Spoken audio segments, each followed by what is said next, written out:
Good morning, Los Angeles, and welcome to the City Council meeting for Tuesday, February 10th, 2009. We're here in the John Ferraro Chambers, room 340 of City Hall, where we meet every Tuesday, Wednesday, and Friday, except for the first Friday of the month when we're in Van Nuys City Hall. We were just there this past Friday in our efforts to bring City Council closer to all regions of Los Angeles. I'm City Council President Eric Garcetti, and I'm joined today by my colleagues who are here on time pursuant to Council rules. Council members Alarcon, Cardenas, Gruhl, Huizar, Labange, Parks, Perry, and Zine. That constitutes 9 members. We are waiting one more. Mr. Smith and Mr. Weiss are excused today, but otherwise we are expecting everybody else. That means Ms. Hahn, Mr. Reyes, Mr. Rosendahl, and Mr. Wesson are late. If they will please make their way down. As soon as we have one more member, we can begin the meeting.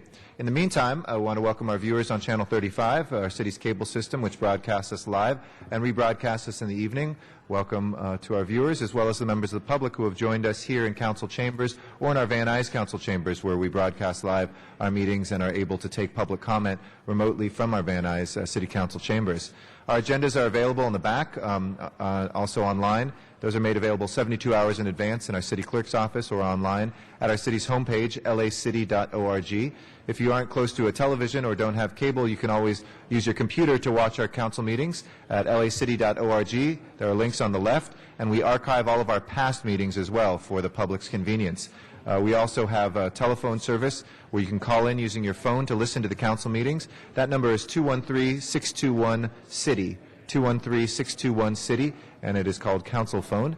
And there is also on our city's homepage at lacity.org a wealth of information about city services, departments, and other ways to improve the quality of life for you here in Los Angeles. If you'd like to be heard today on any of the items that have been agendized for a public hearing or during our general public comment, please fill out a speaker card in the back and hand that to one of the sergeants at arms, and we'll be sure to include that today. Mr. Clerk, we have our 10th member, and if we can please call the roll. Alarcon, Cardenas, Gruhl, Hahn, Huizar, Labange, Parks, Perry, Reyes, Rosendahl, Bison, Garcetti. 10 members present. A quorum, Mr. President. Okay, first order of business, please. Approval of the minutes. All right, Mr. Alarcon moves and Mr. Cardenas seconds. Without objection, those will be approved. Next order of business. Commendatory resolutions for approval.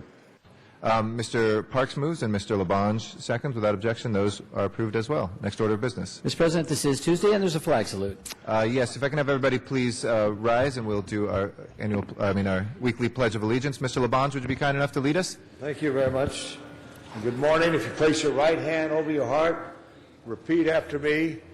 I pledge allegiance to the flag of the United States of America and to the republic for which it stands, one nation, under God, indivisible, with liberty and justice for all. Thank you very much, Mr. Labange. If we could run through the agenda, please, Mr. Clerk. Item 1 is the Panorama City Property and Business Improvement District notice for public hearing. Council should close the public hearing, and the ballot tabulation will be at tomorrow's meeting. Okay, we don't have any cards for the close the public hearing, and we will hear the ballot tabulation tomorrow. Next item. Items 2 through 6 are street lighting district items. Notice for public hearing. Council should continue the hearings and present the ordinances on March 3rd. Okay, without objection, we'll go ahead and continue those till the 3rd with the public hearings open. Next items, please. Items 7 through 9 are ordinances notice for public hearing, and there are cards on each of those items. Okay, we'll call those special for cards from the public. Next items, please. Items 10 through 24 are items for which public hearings have been held. Okay. Colleagues, anybody wishing to call specials items 10 through 24? Mr. Parks? 11. 11 for Mr. Parks. Any other specials? Yes, Ms. Gruhl? Yes, actually I have 3, 13, 21, and 24. 13, 21, and 24? Okay. For Ms. Gruhl. Other specials, colleagues? We're on 10 through 24. 10 through 24 going once, going twice. If we can take up the balance, please. And please prepare the roll and tabulate the vote. 10 ayes. Those are approved. Next items, please. Items 25 through 47 are items for which public hearings have not been held. 10 votes are required for consideration. If there's no objection to consideration, those items are now before us. Do we have cards on any of these? Item 44. 44. We've got a card from the public. And 43. I think we just received one as well. We can hold the ordinances for 12 members, please. And that leaves us 31 through 47. Any other specials, colleagues? 31 through 47? If not, let's go ahead on the balance. Please prepare the roll and tabulate the vote. 10 ayes. All right, that is approved. If we can go to the last items that... On the supplemental agenda, item 48 is an item for which public hearing has not been held. 10 votes are required for consideration, and there is a card on that. Okay, we'll call that special for Mr. Cardenas and for a card from the public as well. All right. Item 19, I'm sorry. Okay, let's go reconsider, please, item number 19. Please open the roll, close the roll, and tabulate the vote. 11 ayes. That is back before us. Let's call that special as well. That'll take us to our general public comment. Now it's time for general public comment. As a reminder, this is for items that are not on today's agenda, but nevertheless under the jurisdiction of the City Council. I'd like to invite Zuma Dog to come forward as our first speaker. We have 2 minutes per speaker. There's a clock at the podium to help guide your comments and your pacing of your comments. Richard Kearns will follow after Zuma Dog. Good morning. Yes, good morning. Please excuse these media cameras. It's here to cover the citywide phenomenon of this Zuma Dog for mayor. Please open up. Does anybody have an LA Times? I heard that they quoted me extensively in the LA Times today as they cover the candidate for mayor, of which I am on the ballot, Zuma Dog.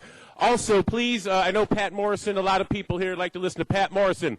Tune in at 1:50 this afternoon. 1:50, Zuma Dog and Pat Morrison, like the peanut butter and chocolate coming together of a Reese's peanut butter cup.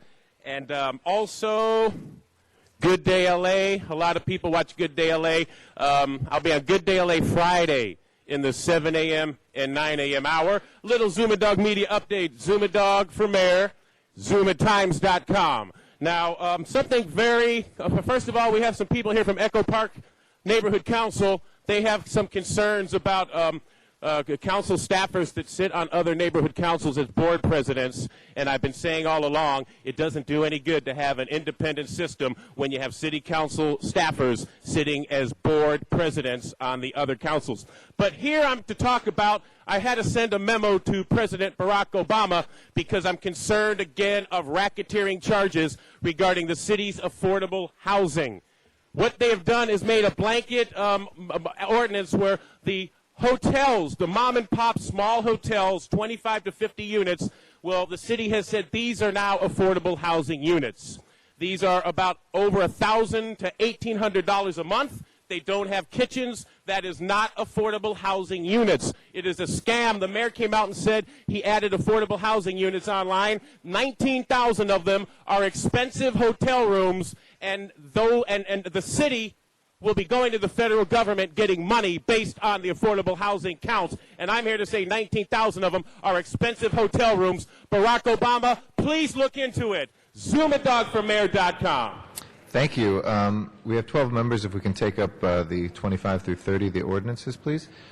You can please, as Mr. Kearns, our next speaker, comes up, please open the roll, close the roll, and tabulate the vote. 12 ayes. Let's send 30 forthwith without objection. Good morning, Mr. Kearns.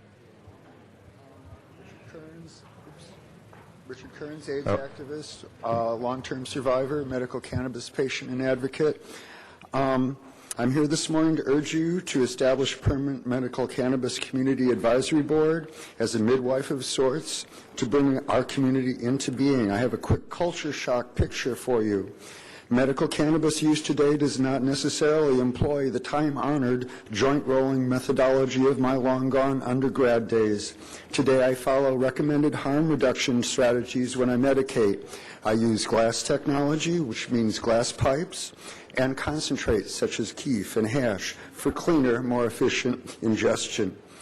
Here's the problem. How do I keep it clean? It's not something I can manage on my own. I live in a one-room assisted care institution. Who do I ask to help me clean my pipes? I'm 57. I'm supposed to be cool. I'm supposed to know everything. Who would you ask to clean your pipes? I asked Shirley, who also comes by and shaves my head and keeps my room and laundry under control. She laughed when I asked her. I want you to keep the picture in mind, the two of us squatting on the floor next to my bathtub, reading the small print directions on the back of a bottle of glass pipe cleaner the color of blue battery acid, both of us wearing latex gloves with dirty pipes and bottle brushes and open Tupperware containers scattered tastefully about. We are building a city of justice. We are birthing social change. We are cultivating culture through change of law and custom. We are reinventing ourselves. I urge you to move forward with the ordinance and ask you to appoint a permanent medical cannabis advisory board. Namaste. Thank you very much, Mr. Kearns. Clyde Williams is our next speaker.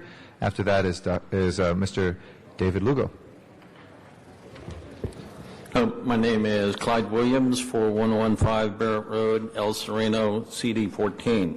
Last night at the MTA meeting in San Gabriel Valley, El Monte Station, more than 30 people complained about the cancellation of Bus 256, which serves East and Northeast LA.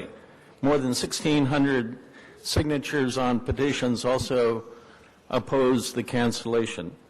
Representatives of Councilman Huizar added his opposition to the cancellation. I wish to thank you for that. Montebello may take over the bus line through East and Northeast LA, which seems kind of strange since we also have Dash. I wish Councilman Huizar would also agree with the neighborhood councils regarding the protection and the improvement of the Southwest Museum. Thank you. Thank you very much, Mr. Williams. Mr. David Lugo is next, and then Agustin Zavala will follow as well. Hola, buenos días. Mi nombre mío es David Lugo. Soy residente de Eco Park del Distrito 13. Un momento. Good morning. My name is David Lugo. I'm resident of Eco Park, El Distrito 13. District 13. Estoy aquí porque estoy muy preocupado por los acontecimientos que están pasando. I am here because I'm very concerned about what is happening. Últimamente en el Concilio Vecinal de Eco Park, Lately at the Eco Park Neighborhood Council, en la cual se están violando ciertos derechos comunitarios. they are not complying with some of the residents' Por rights. ejemplo, tenemos el presidente ahí que es el señor José Sigala, el señor Abaca For example, we have the president, Mr. José Sigala, and Mrs. Vaca, y el señor Francisco Terrero, and Mr. Francisco Torero. a los cuales delante de este consejo And in yo los front of this council, I want to accuse them. como comunidad los acuso de ser unas personas prepotentes As a community, I want to mention that they are very, prepotent. que no respetan el sentir de la comunidad, They don't respect the feelings of the community. maltratan nuestra comunidad, They mistreat our community. gritan, They scream. faltan respeto a las mujeres callándolas en una forma muy grosera They disrespect women and they tell them to be Y a la quiet co- in a very bad way, y a la comunidad. and the community. Por lo tanto, yo pido un alto a estas personas que no deben de ocupar posiciones así I ask for porque them to no stop. tienen trato con la comunidad. They shouldn't have this kind of position because they don't know how to treat the Y community. por último, hicieron nuevos reglamentos, no respetan las reglas de Roberto, no tienen cosas en español. Lastly, they created their own rules and they don't Y respect necesitamos que Robert's esas personas rules. hagan algo, por favor, quítenlas de la comunidad. No necesitamos personas agresivas. We need you to do something, please. We don't need aggressive En people esta in our comunidad también, unos community. segunditos, damos las gracias a personas como Mitch, que trabajan con el señor Garcetti, y a la señorita Billie Jean, en la cual trabajamos bastante arduamente con ellos en nuestra comunidad, y a veces ni ocupamos el concilio vecinal, porque tenemos miedo de ir a esas juntas. Yeah, we Gracias. also want to thank Ms. Mist and Billie Jean. We work with them a lot in the community, and many times we don't even need to go through the neighborhood council because we are afraid to go to those meetings. Muchas gracias. Thank you. Thank Muchas you. gracias. Agustin is next, and then Donna Pearman will follow in Van Nuys. Good morning. Agustin Cevada, District 2 representative of the Greater Echo Park Elysian Neighborhood Council. And I believe you all received a copy of a bill of particulars that we have with regard to the problems that are going on at the Greater Echo Park Elysian Neighborhood Council. And these problems have been caused by Mr. Sigala, who was the field representative for Mr. Alarcon, who I believe is president. I think he should pay attention to this because it's his employee that's causing a lot of problems. There is a profound and undue influence by this gentleman, Mr. Sigala. He has a lot of influence over Dunn. He has made a mockery of what Dunn's supposed to stand for. Dunn is supposed to be the Department of Neighborhood Empowerment. Instead, it's the Department of taking away the empowerment of the community, of the stakeholders, even of the council members of that neighborhood council. As you can see in the bill of particulars, there are violations of the Brown Act, violations of the Robert's Rules of Order, violations of the bylaws of that district, of that council, and we need to put a stop to it. Basically, Mr. Sigala should never have been allowed to run for president of that council because there's a profound, as I say, and undue influence and conflict of interest by that gentleman and his wife, who also sits on the board, and Mr. Torero. This triumvirate, this evil triumvirate is taken over. They do not want to allow the people to do what is right for them. The budgetary processes are violated on a regular basis. The situation there is to the point where people are getting ready to started a petition, not getting to have started a petition against Mr. Sigala, Ms. Baca, and Mr. Torero, and we want them out. We're having a problem with them, and the community cannot have its empowerment as long as those three people are there, and we are moving to get rid of them, and I hope Mr. Alarcon would take care of his employee and pull the reins on him. Thank you. Mr. Alarcon, did you want to respond before we hear from Ms. Fairman? Yes, I think it's important for me to clarify. First of all, I have two members on my staff who are members of neighborhood councils, and when they do that, they are not on my payroll. I do not direct them as to what to do with regard to neighborhood councils. If they want to run, that's their option. And they were duly elected by the communities, by the processes that were set forth by Dunn. So their complaint needs to go, they need to get somebody else elected to the neighborhood council if they don't like their representative. Thank you, Mr. Alarcon. Donna Pearman is our next speaker, and Van Nuys. After that is Miriam Fogler. Good morning, Ms. Okay. Pearman. Good morning. Anyway, I'm not sure you should have done that with Olicum, but anyway, I'm sorry I missed my two favorite people on Friday, Zuma Dog and Eric Garcetti. Eric, you appeared very happy and friendly that day. I hope you got my birthday greetings last week. Anyway, since election is coming soon, let me say, vote for Zuma Dog for mayor if you want to save the city. Noel Weiss for city attorney, not Jack Weiss. I wouldn't vote for Jack Weiss for dog catcher. Excuse me, Mr. President. The Speaker is allowed to criticize public officials, but regarding a other candidate for an office which that official is not an incumbent, the Speaker has to make some sort of nexus. Okay. If you can connect it to city business, please, Ms. Pearman. Thank you. I'd say vote for Hollywood for Eric Garcetti, because I know he'll win. Vote no on Prop B. It's a poorly written proposal. I saw in the paper that the city employees also are being threatened. That's not right. When city doubled their copay on the medicine so the jobs wouldn't be lost, oops, that's a lie. They only promised that so they can get the money. And they act like an Indian giver. That's not right to say that they could do the copay and then still act like they can get rid of them. And I don't believe in furloughs either. How dare the city council ask us or city employees for more money when they continually waste our money with the fee waivers? Having that horrible Prop R, it's not right to raise our sales tax so they can tear up our streets. Van Nuys Boulevard, Sepulveda Boulevard. We don't have a say on what projects. In Canoga. We don't have a right on saying on projects we're willing to pay for. So live with Prop R means you pick any project you want. Also with the CRA choosing new development all along the way, I'm sure you'll see all these wonderful CRA projects that goes along with Prop R. CRA taking our tax increment money. And that's not right, and that's why we're broke. No more, I say, ask for no more money till you get your books in order. Thank you. Thank you, Donna, and thank you for the birthday wishes. Miriam Fogler is our next speaker, also in Van Nuys, then Arnold Sachs here in Council Chambers. Folks, you know what this means, peace. It's from the 1960s. Let me tell you something. We're going to be further away from peace because Obama wants to talk with Iran, who has said that they want to wipe Israel off the face of the map and has said that the Holocaust never happened. So just letting you know how this man is not my president and never will be. But I can sit down with him and try to reason with the gentleman, but I don't know if it will happen. Never happen, probably never. But Prop B is a very big scam, folks, and it's going to hurt the Department of Water and Power. If anything, it might make it worse. And the mayor asking us to cut back on the water rationing.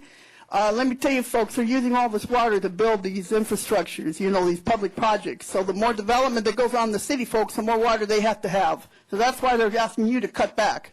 So just letting you know who is taking all the money, who is taking all the gamut here. Public officials are not supposed to reply to public comments.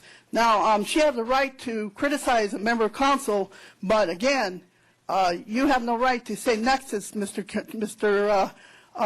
City Attorney, when you allow public officials to reply to public comment. I think you're a hypocrite. Anyway, corrupt politicians from LA City Hall to White House are instigators here for all the things that are happening in our country that are allowing the corruption to pervade our society in and out of our institutions, banks and all that, our businesses. And, because I told you about Iran and Russia, they're going to come up against us. As Obama starts to sit down and have coffee and cake, it's not going to work. And Jack Weiss is not a vote, but vote for no Weiss. And so the public safety, if the mayor wants public safety, he needs to tell the public to learn how to use gun safety. We need our law-abiding citizens to be well-armed because we're going to have a big war against Russians and Iran eventually. Thank you very much, Ms. Vogler. Arnold Sachs is our next speaker here in Council Chambers. After that is Jim Stewart.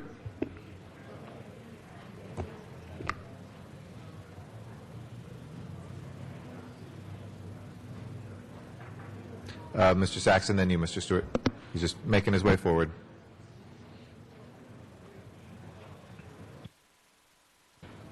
Yes, good morning. Thank you, Arnold Sachs. Last week I commented on Friday about Team Rowboat. So I have a question for Team Rowboat. And if you don't know who that is, that would be, according to the LA Times, Councilman Smith, Councilwoman Gruhl, and the mayor.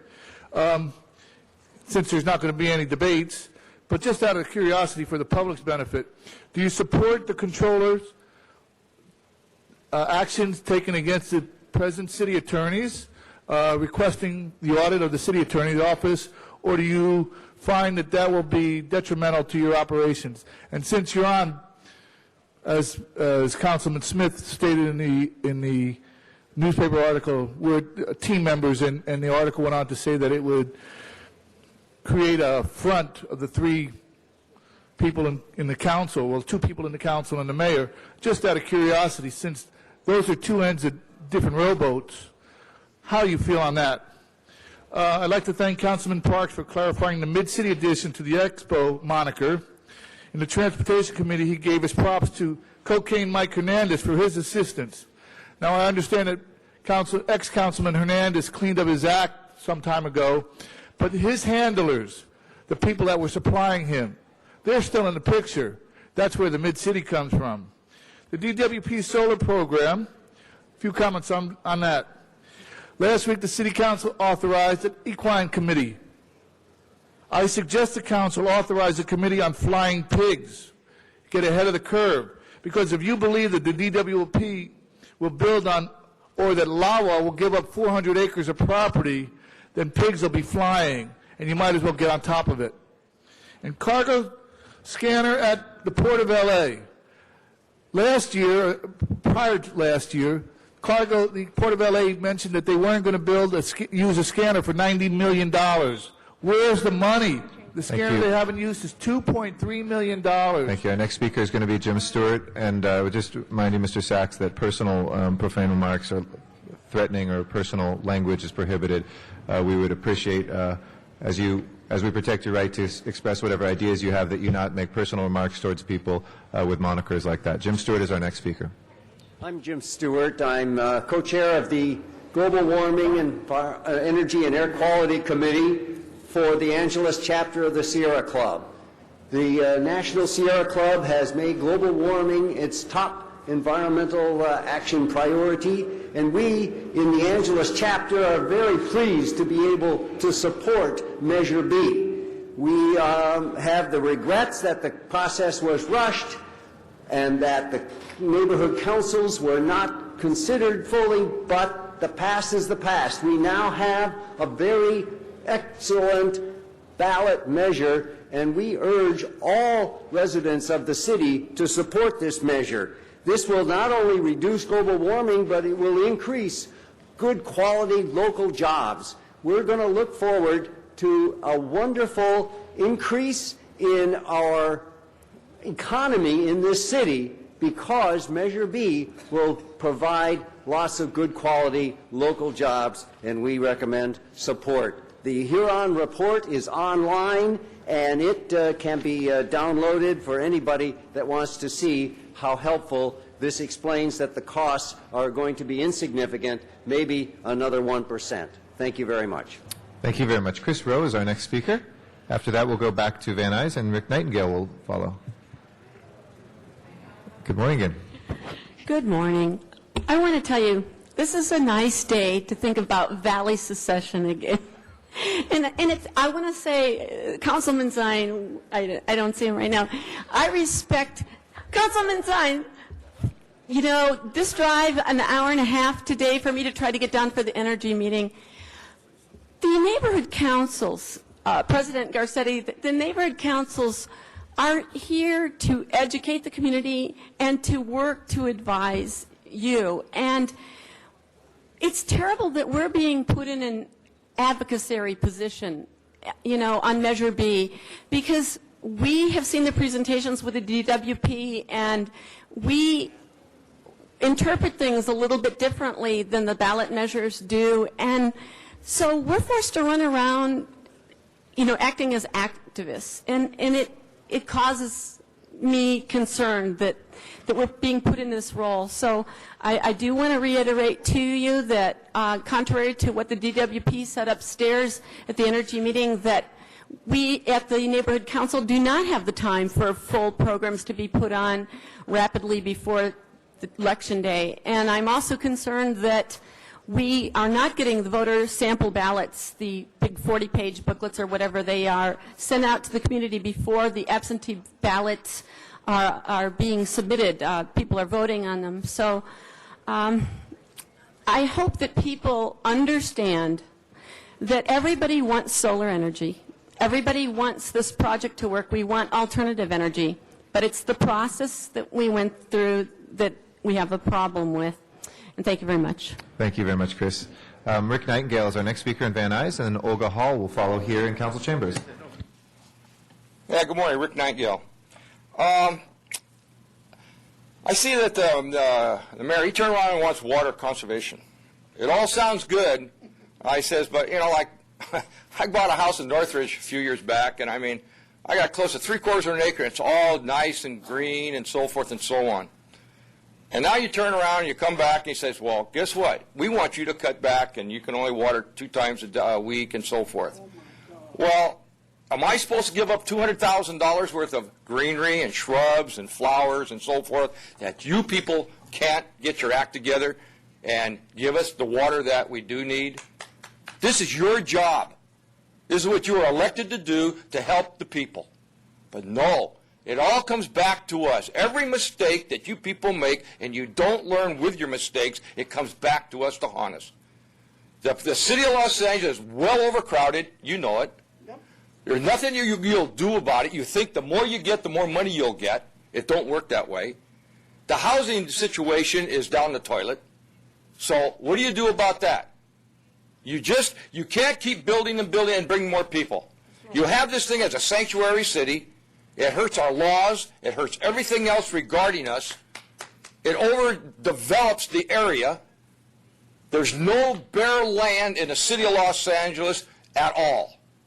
You take one house down, you'll build up an apartment building, and then you wonder why all the kids and so forth are running around because it takes 2 in the family to work, and you cannot maintain and have kids where there is no supervision. And then you wonder why all this is happening. It's just unbelievable that you do this. And I think it's not fair. And I say, remember there's a famous person right now who says, we need a change. We do. We need new people where you people are sitting to turn around and get this message through because you're not doing it. Thank you, Mr. Nightingale. Our next speaker is Olga Hall here in Council Chambers. After that is Walter Bechtel. Good morning, Ms. Hall. Good morning. Good morning, President Garcetti and council members. The Southwest Society is the Blue Ribbon Committee for the Southwest Museum. but they now not represent the voice of the Northeast area. It was created by the Autry to be a distraction to the community and the servants of the people. The Southwest Society master is the Autry National Center. The only funds Autry will allow to be raised are for the benefit of the Autry. So ask yourself, what is the purpose of the Southwest Society? For what I have experienced is a political plan of the Autry. Members of the Southwest Society, Congressman Javier Becerra, State Senator Gil Cedillo, Assembly Speaker Fabian Núñez, Country Supervisor Gloria Molina, Assemblyman Antonio Portantino, Mayor Villaraigosa, Council President Eric Garcetti, and Councilman Wizard. Mayor Villaraigosa and Councilman Wizard have all known the intentions of the Autry and how the Southwest Society was going to be used. A Blue Ribbon Committee purpose is to raise funds, but after almost 17 months of its creation, the Southwest Society has raised zero funds. The Southwest Society is presented as the voice of the Northeast area, with the support of the Congressman Becerra and the ones above mentioned. The Friends of the Southwest Museum contacted Assemblyman Antonio Portantino, and he was not well informed of the issues and true intentions of the Autry. The Friends of the Southwest Museum have provided documents to Assemblyman Portantino so he can make a wise decision in the future. Thank you. Thank you, Ms. Hall. Walter Bechtel is our next speaker. After that is Matt Dowd.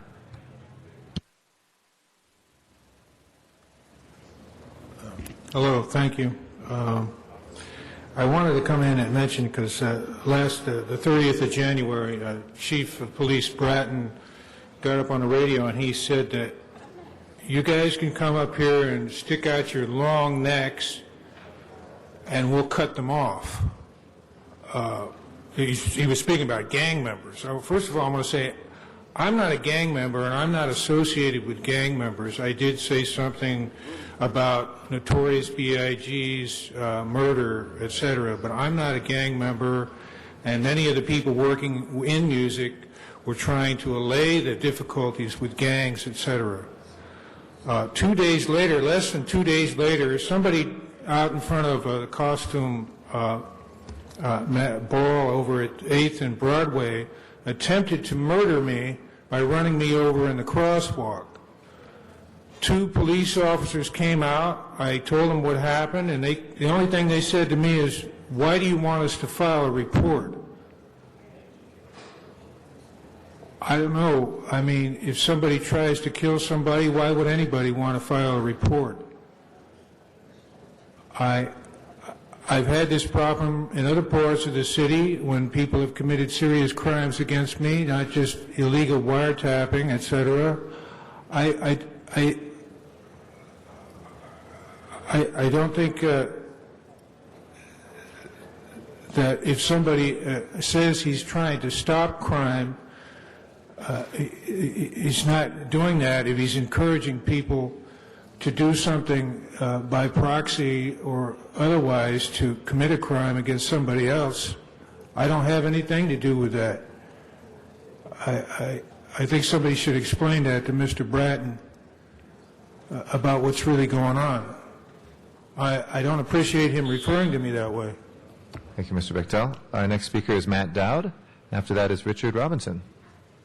Good morning. Yeah, good morning. Check 2. Good morning. The real Matt Dowd is here after 3 years. Everything you've seen up until now has been a First Amendment protest against an ordinance of Venice Beach, which a federal jury just awarded damages against the city of Los Angeles for $250,000, no less. In fact, a little less, but just a tiny little bit less. Speaking of Chief Bratton, I've seen the Bratton ads on TV. I love the Chief Bratton ads, but there's some guy in the ad. He just stands there, and there's pictures of him, and I'm like, who are you? What are you doing? He if you look, he doesn't open his mouth, Jack Weiss, because if he did, no one would vote for him. So check out the Chief Bratton ads. He's getting incredible publicity, the Chief. So I'm all in favor of that. I'm very happy for him because he is doing the real. Jack Weiss, I've got the article here from the Daily News. When Jack Weiss introduced the motion to ban the wearing of costumes in City Hall, and he's running for the city attorney, and he got there, that was thrown out. I mean, how can you have a guy running for city attorney who tries to ban basic First Amendment rights? The city got ruled against, and Jack Weiss never said a word about it to me or anyone. So vote no, Weiss. In fact, speaking of the elections, they're coming up. When we first came down here 3 years ago, people used to write on the blogs, oh, Zuma Dog and Matt Dowd, they're taking up the public comment, and no public comments coming, and they're putting everyone off, nobody's coming to City Hall. Well, look at it, today. I've never seen a more vocal and a huge group of people come into public comment, so we invigorated it. Thank you. Thank you, Mr. Dowd. Richard Robinson is our next speaker, and then Danny Weissman. Mr. President, members, Richard Robinson, neighborhood organizer in your district, sir.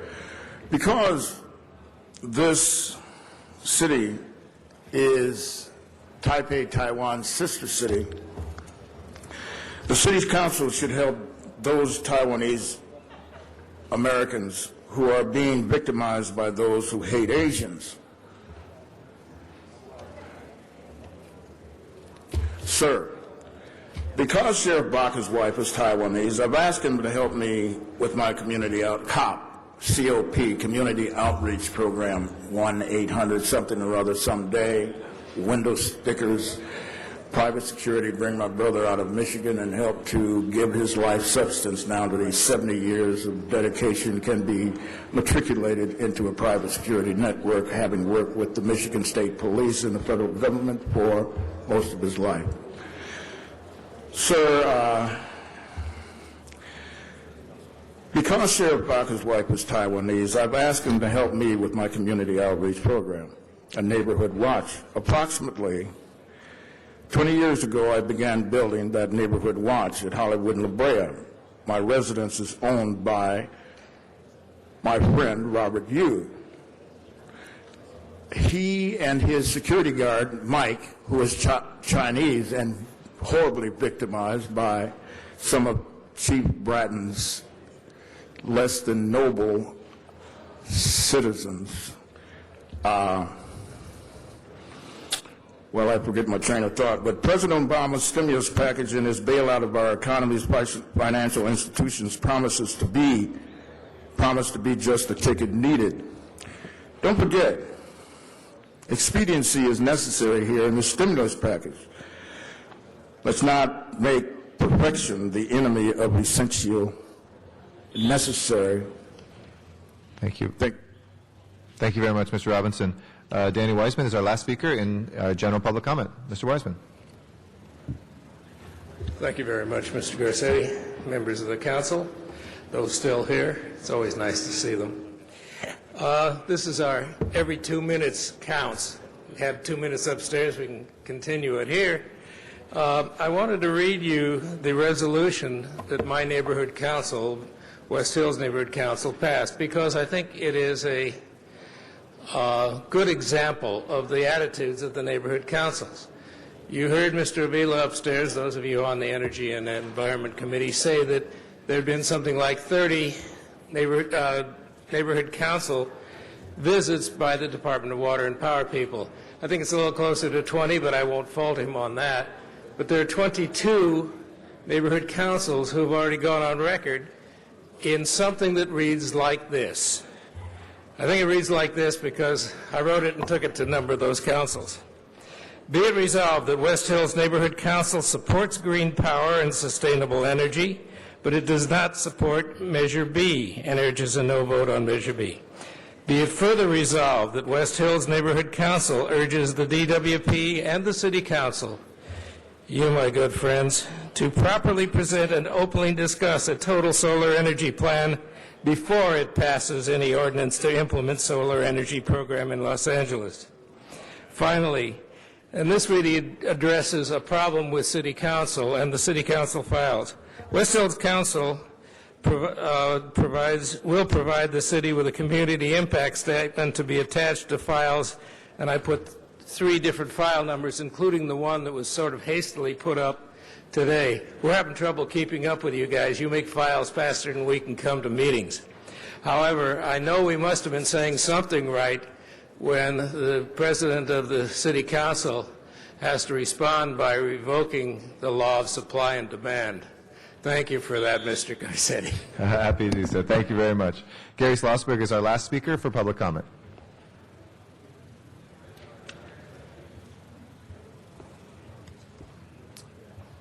Good morning. Good morning. Thank you. I appreciate you squeezing me in.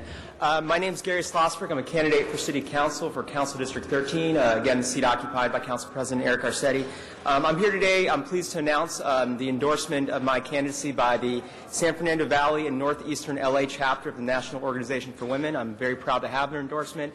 They're a group that's very socially progressive, working towards equality, working towards a better economy, as well as towards reducing the level of violence in our communities for women, children, and their families. So I really appreciate their support. As I've said at the past couple of public comments that I've had an opportunity to speak, there's an importance in having a greater level of openness and transparency and responsiveness in our government. I've talked previously about the need to mandate public debates for candidates. I want to also throw in the need to publicly finance campaigns to remove the influence of money in our city government. Currently, that money cuts out the public, it cuts out common citizens from having an opportunity to be a part of the process. In addition to the City Council playing a vital role in this, the media also can play a vital role, and I want the media to please listen up. In a recent article by the LA Times last Thursday, February 5th, it stated that there's only one competitive race, the race for Jack Weiss's former seat in Council District 5. I have news. The race for Council District 13 is also quite competitive, will continue to be quite competitive, and I ask that the media pay more attention to those other city council races where a challenger is challenging the incumbent. It is a self-fulfilling prophecy if you say this race is not competitive, when in actuality there is an aggressive campaign going on. I ask the media to not decide these races before the voters actually have a chance to make their own decisions. Publicize the races, publicize both the challengers and the incumbents to give everyone a chance to be a part of this process. Thank you so much, and have a wonderful day. Thank you, Mr. Schlossberg. That will close our general public comment today. We'll now go into our general items that were called special. I believe Mr. Cardenas wanted to call his item out of order. Mr. Cardenas, I'd like to recognize you on item 48, please.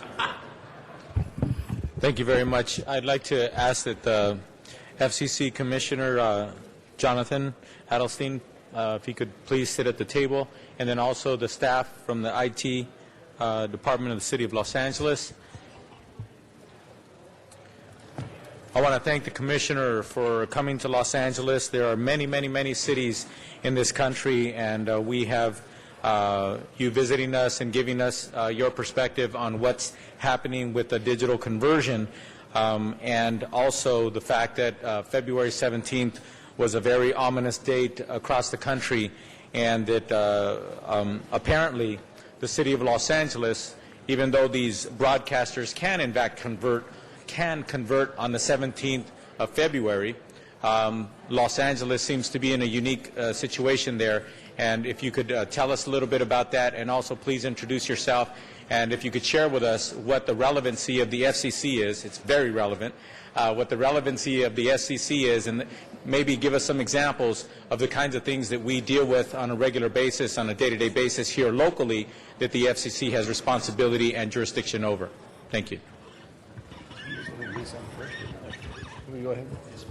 Oh, thank you, Congressman Cardenas. Thank you, Mr. President, for allowing me to make this presentation. I certainly appreciate your leadership on this issue, which is so important in Los Angeles. The FCC, I am a commissioner of the FCC. I've been confirmed twice by the United States Senate. There's 3 of us left on the FCC. We oversee all of the wireline, wireless, and media communications in the United States. An example, I guess, that you debated last week was the cable franchising issue regarding AT&T's provision of PEG access over UVerse. We have some authority over that. A lot of it we delegate to the states by federal law, but we set some of the broad parameters that unfortunately led to the situation that you are having to deal with inadequate service for digital, for the PEG access channels here. I know the Information Technology Agency is going to make a presentation. I believe that's going to come later? Yes. So I'll begin just to say why I think this issue is so important for Los Angeles.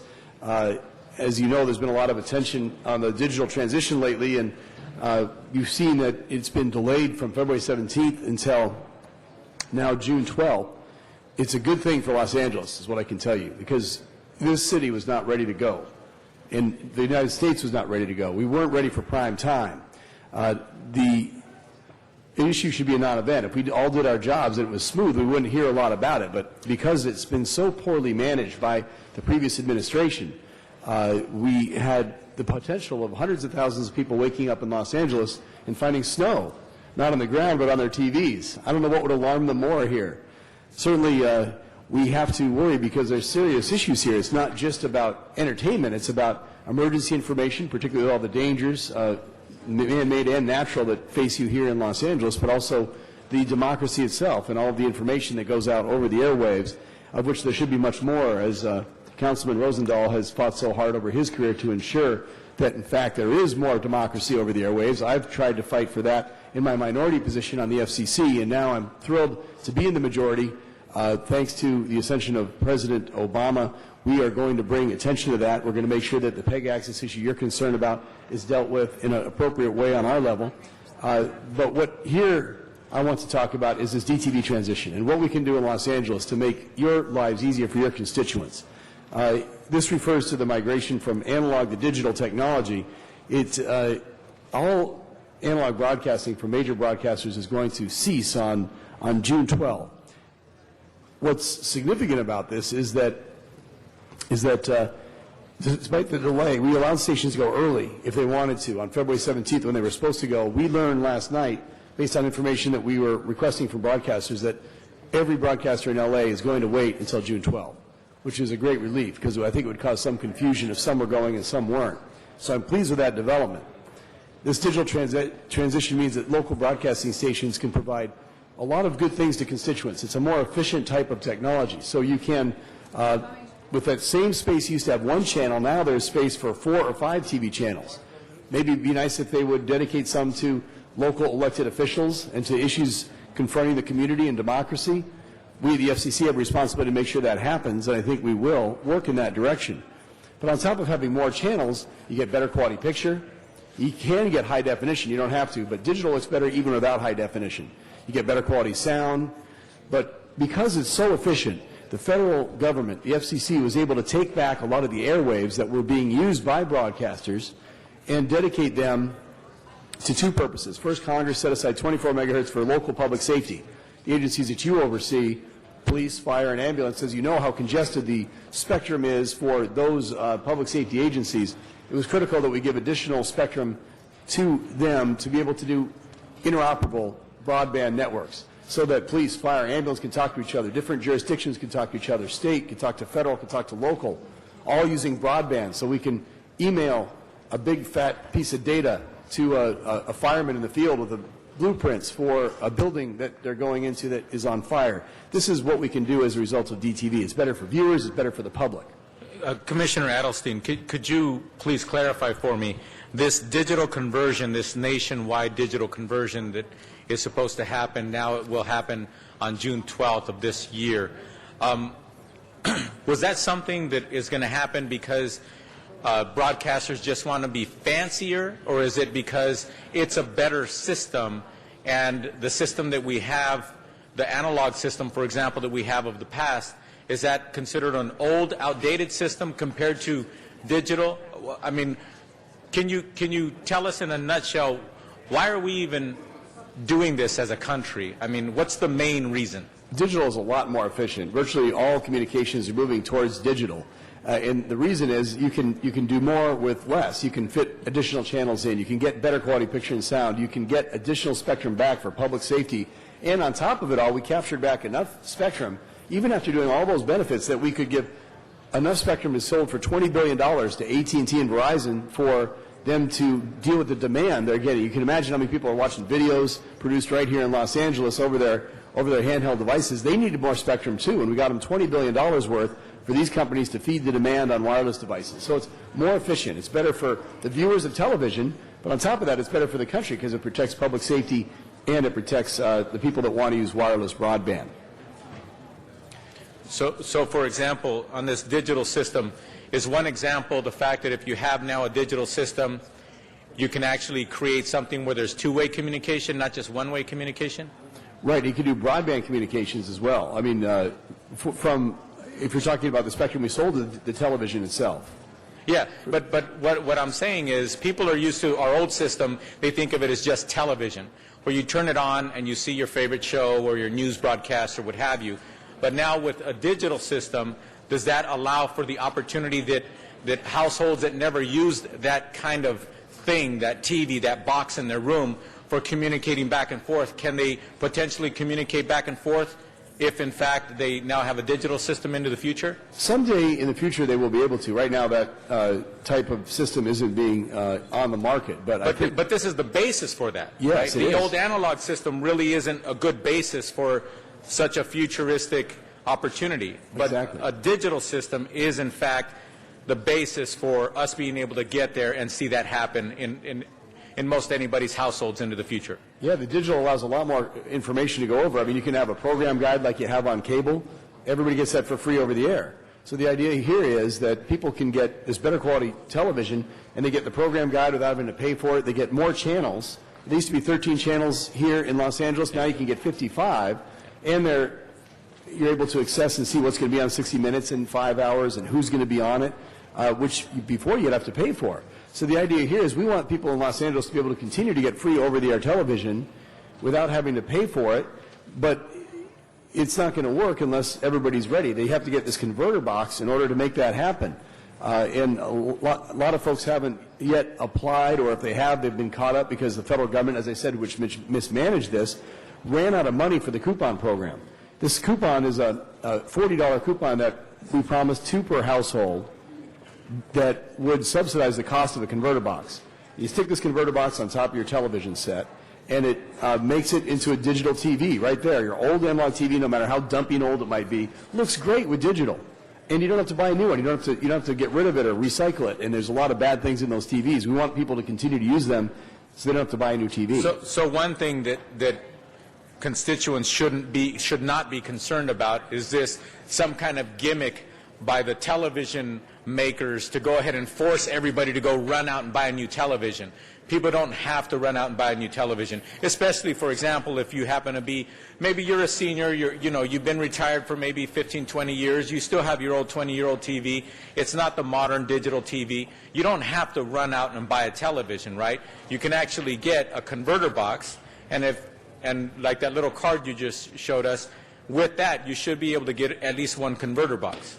Right, that's the idea. The government isn't trying to get people to have to buy a new TV or sign up for cable or satellite. Though doing that will solve your problem, but we want to make it easy for people. The government set aside over $1 billion on the federal level for this assistance program so that the consumer isn't put out. The consumer doesn't have to pay out of pocket for this, except a small amount, because some of these boxes will cost anywhere from $40 to $70. Okay. So the $40 coupon, they still might be out of pocket 10, 20, 30, depending how expensive the box they buy is or what they're getting charged, but at least they don't have to buy a new TV, they don't have to pay for cable.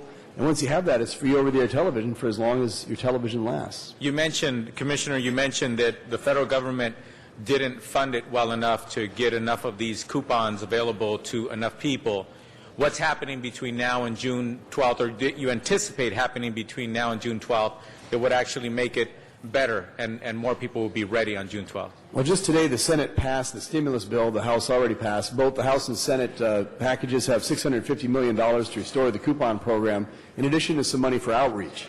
And that outreach money, I hope some of it will come here to Los Angeles. We're really going to need to work with you and with the Information Technology Agency, which has already done such a good job to try to make sure we help people that need it, that we not only get the information out, but I wanted to discuss with you options for using city resources, if possible, in conjunction with federal resources to help those who can't do this for themselves.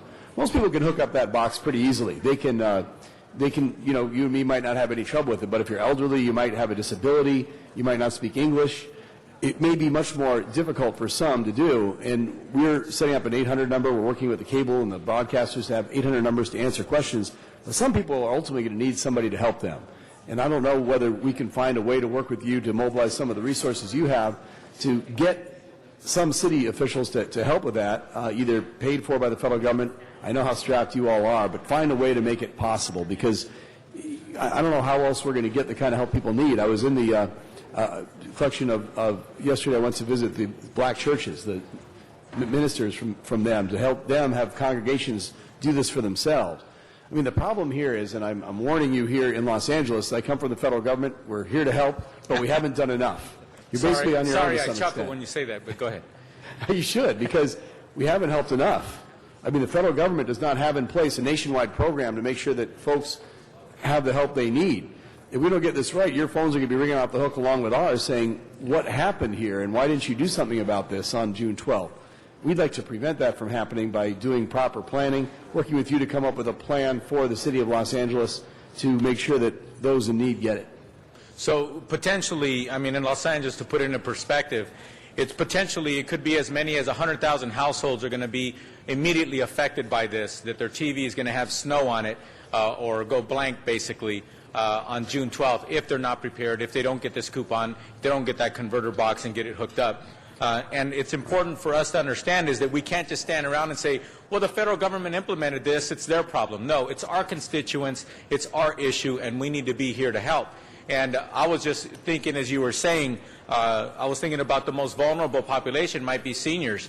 I think that an 8-year-old could probably, most 8-year-olds could probably hook up this box in no time at all. But most 80-year-olds probably won't. They might be a little intimidated by it or wonder if they're doing it right.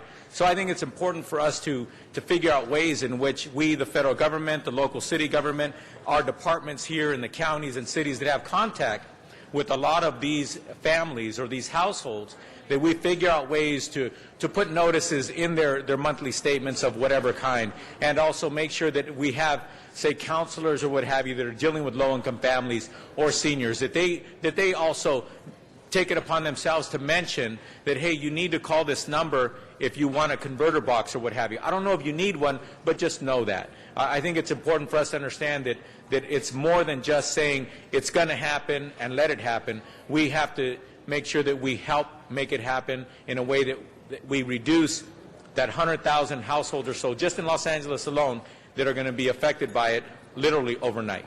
Councilman Cardenas, I very much appreciate your leadership on that. I think it's absolutely necessary you do that, because as I'm saying, the federal government hasn't done what it needs to do. So you're, to some extent, left here on your own. We will work with you to come up with a plan for Los Angeles to find out what works. But as you said, 100,000 people, nearly half of whom are Hispanic, are completely unready right now for this. And this thing was going to happen February 17th. So if we're still in the same position on June 12th, we will have wasted those 4 months. This is a golden opportunity for us to really get together a plan, which the previous administration neglected to do, and show that yes, we can, that we can in this new world really take it by the horns and make it work for people. But it's going to take some effort. It's going to take some planning. One thing we didn't have was a plan. And I've been complaining for a year and a half as a minority member of the commission that we had no plan. I'm in the majority instantly. As soon as we took over on January 20th, we started making a plan. And we'll work with you on a local plan, because a lot of it has to be what is available here in Los Angeles. What fits this community? We have a special concern about people that don't speak English as their first language. What do we do about that population? The elderly, you named the groups that we're concerned about. People with disabilities, they can't do this for themselves.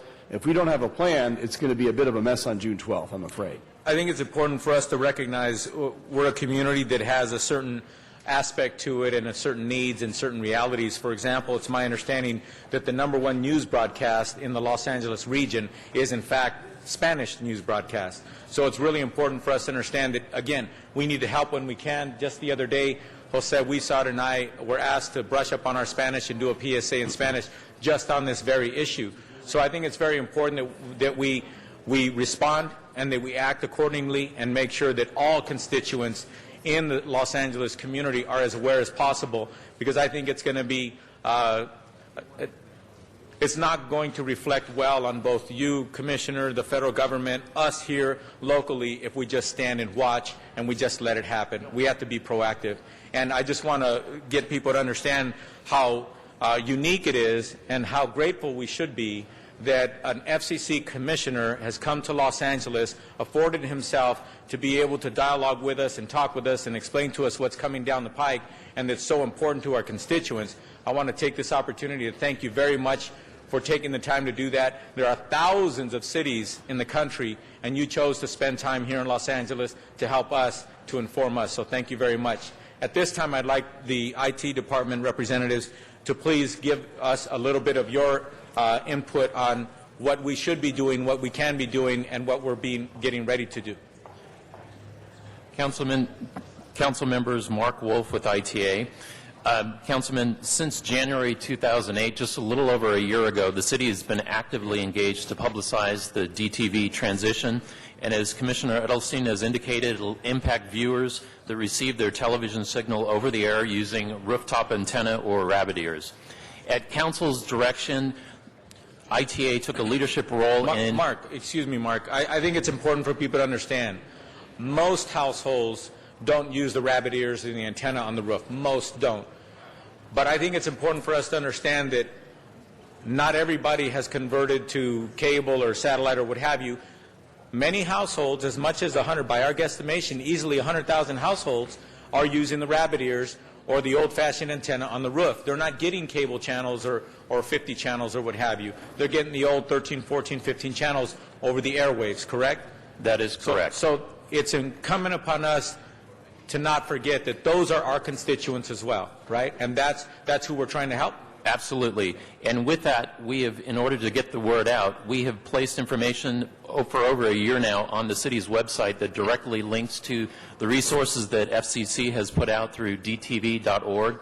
We've also worked with the FCC and dtv.org to get posters and flyers, over 3,000 of them, out to city facilities, including libraries, through Department of Neighborhood Empowerment, through the Water and Power, through Airport, and through the Port of Los Angeles.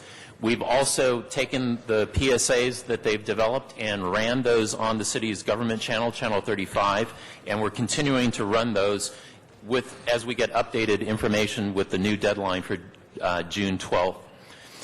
In addition, we've also utilized the city's 311 call agents as a resource to be available for the public that call in regarding questions about the DTV transition. They've assisted them with not only the information resources to explain more about the program, but in addition to that, they've also provided information on how to access the coupon program and making that available to residents to make it easier. In addition, we've worked with the FCC to expand the definition of qualified householders to include senior centers, which have allowed the residents of licensed nursing homes, immediate care facilities, and assisted living facilities and households that use post office boxes to request coupon vouchers from the FCC, from the federal government. So the FCC agreed to do this, and Los Angeles City had a big influence on that decision. We've also provided support to the mayor's office in getting the mayor's involvement in the FCC Mayor's Initiative on the digital transition.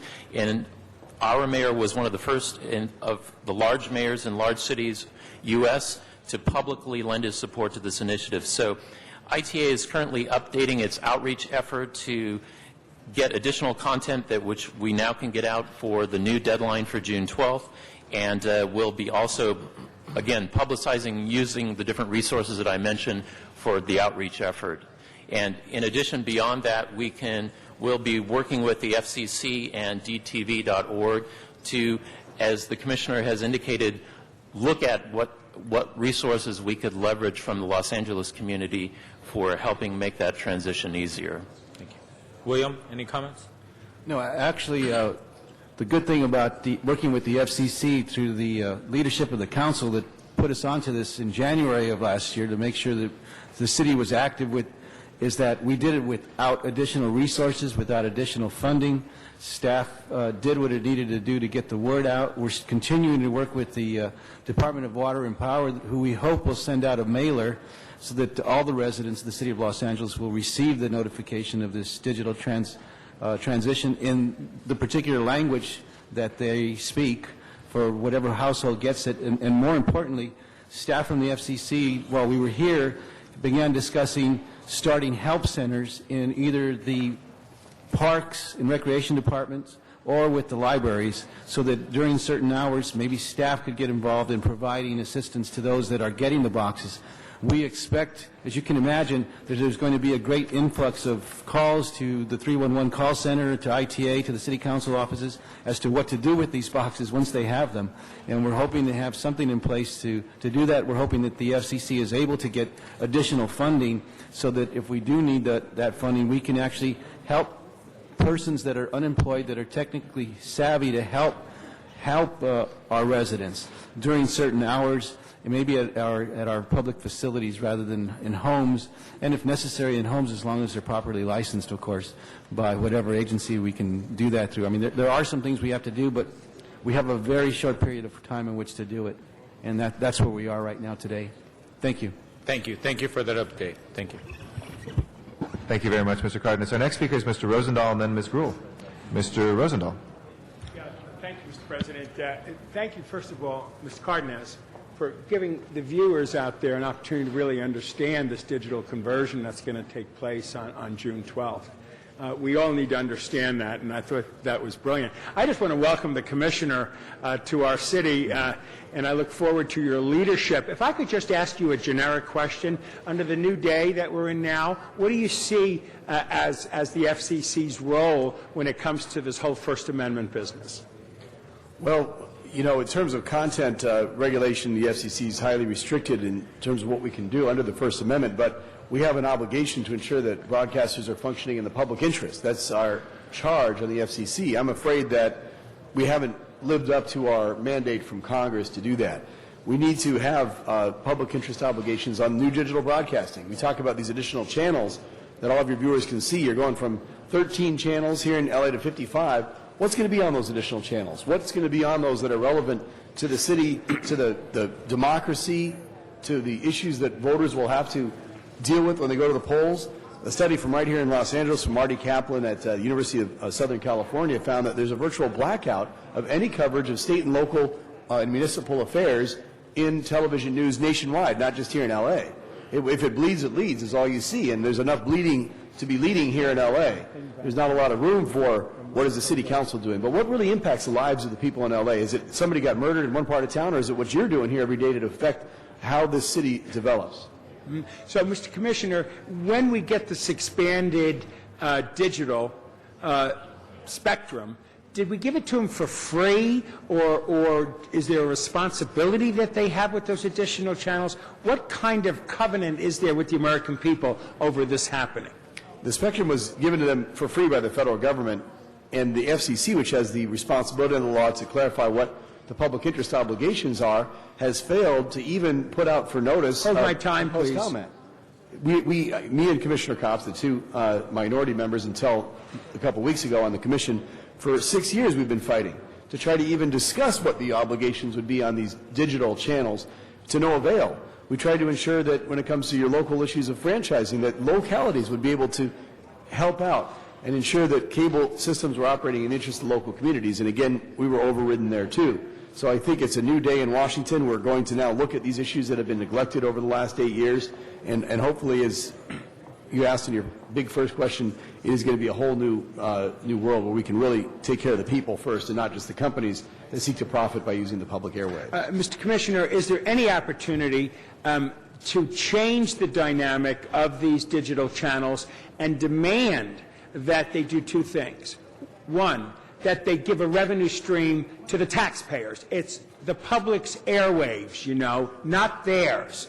And that there should be a revenue stream that goes to the government for that. And secondly, somehow making them responsible, since they're public airways, to use some of those channels to do substantive, informative, engaging, interacting education for the American people. We're a democracy, and we don't have much information. We've got a dumbing down, like you mentioned, if it bleeds, if it leads, is the kind of mentality we get. The American people don't know what's going on. Is there a chance that we can kind of obligate them to put programming on there that meets community standards and informs, educates, and connects people to the issues of the day? Well, on the first question of a revenue stream, it would require a change in the statute by Congress. Sure. I mean, currently, it's not Could we get the Congress to do that, do you think? We got a new day, new administration, new president.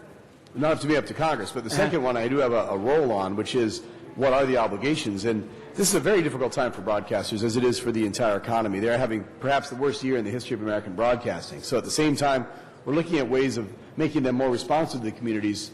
As you know, from your experience in business, it's very expensive to produce this. Now, they're not going to do it on their own if the government doesn't give them a little prod, because the marketplace is so tight. So we are in a balancing act here where we know they're in trouble. In a city like LA, it's not as bad. Sometimes you forget. I mean, you have this huge revenue base, whereas in a smaller market, I'm from Rapid City, South Dakota, you have to pay for almost the same price to do digital, to pay for the antennas and the transmitters, and you don't have this big advertising base over which to spread it out, so it's harder to do things. We've got to figure out how to do this in a way that work with the broadcasters to try to bring out the best and not to see what we've seen, which is a race to the bottom, a complete lack of civic responsibility, and a lack of serious discussion, journalism on the airwaves about issues that matter to the community and different aspects of the community, including diverse aspects of the community, minorities, people who might have low incomes, other segments of the community that are really neglected, and all we hear about is the criminal element and a very narrow spectrum of what's really happening. I mean, if you watch the evening news, it doesn't look like what happens in the city. All the wonderful, beautiful things and all the positive contributions of many different diverse parts of this community aren't reflected. And your last comment that you made in your opening remarks was about PEG access. Would you explain what you meant by Excuse me, Mr. Rosenthal, this is only agendized as status of digital television transition. Yeah, I know, but he made a comment on it in his remarks. But I'd like to understand it, what he... Maybe that could be agendized for another day. Yeah, well, we can't Yeah, we have do to that. be careful. Although it was mentioned, we have to be careful of whether we go down that path Yeah, ourselves. we understand all that kind of baloney, but thank you for what you just said. It's just the State Law Brown Act. Appreciate it. Ms. Gruhl, and then Mr. Zion. Thank you and welcome. We really appreciate you being here today. And this is an important issue for many of our districts. And thank Mr. Cardenas for his leadership on bringing you here today and your willingness to do so. I had one specific question kind of for all of you. I happened to visit a school in my district that is called the Lohman School. And most of these young people, it's from preschool actually till 22, are in wheelchairs and can't speak, can't read, and depend upon visual for a lot of their stimulation as they're going forward. And as I talked to the principal of this school, their challenge, which is not really your issue, but it is broader and with the school district, they don't have cable even at their school. So there's a cost associated with getting cable to their school. Even if they had, they didn't have analog. I mean, right now they have analog, and they say they have the rabbit ears.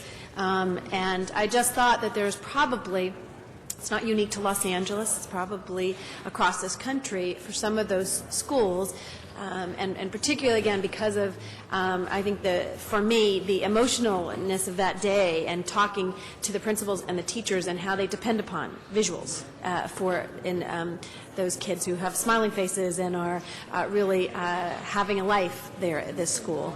Has there been discussion nationally and locally about working with cable companies or others where all of a sudden now they're no longer going to be able to use that analog that they had before at their sites?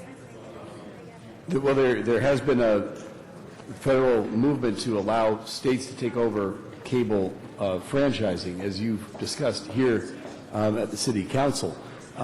Unfortunately, I think that there's been in this somewhat response to Councilman Rosenthal's concerns, there's been a bit of a diminution of the protection of local agencies to protect their own people. I mean, in the old days through a franchise, I'm sure that you could have done things as demanding that there was free cable for schools, particularly for schools serving those with disabilities.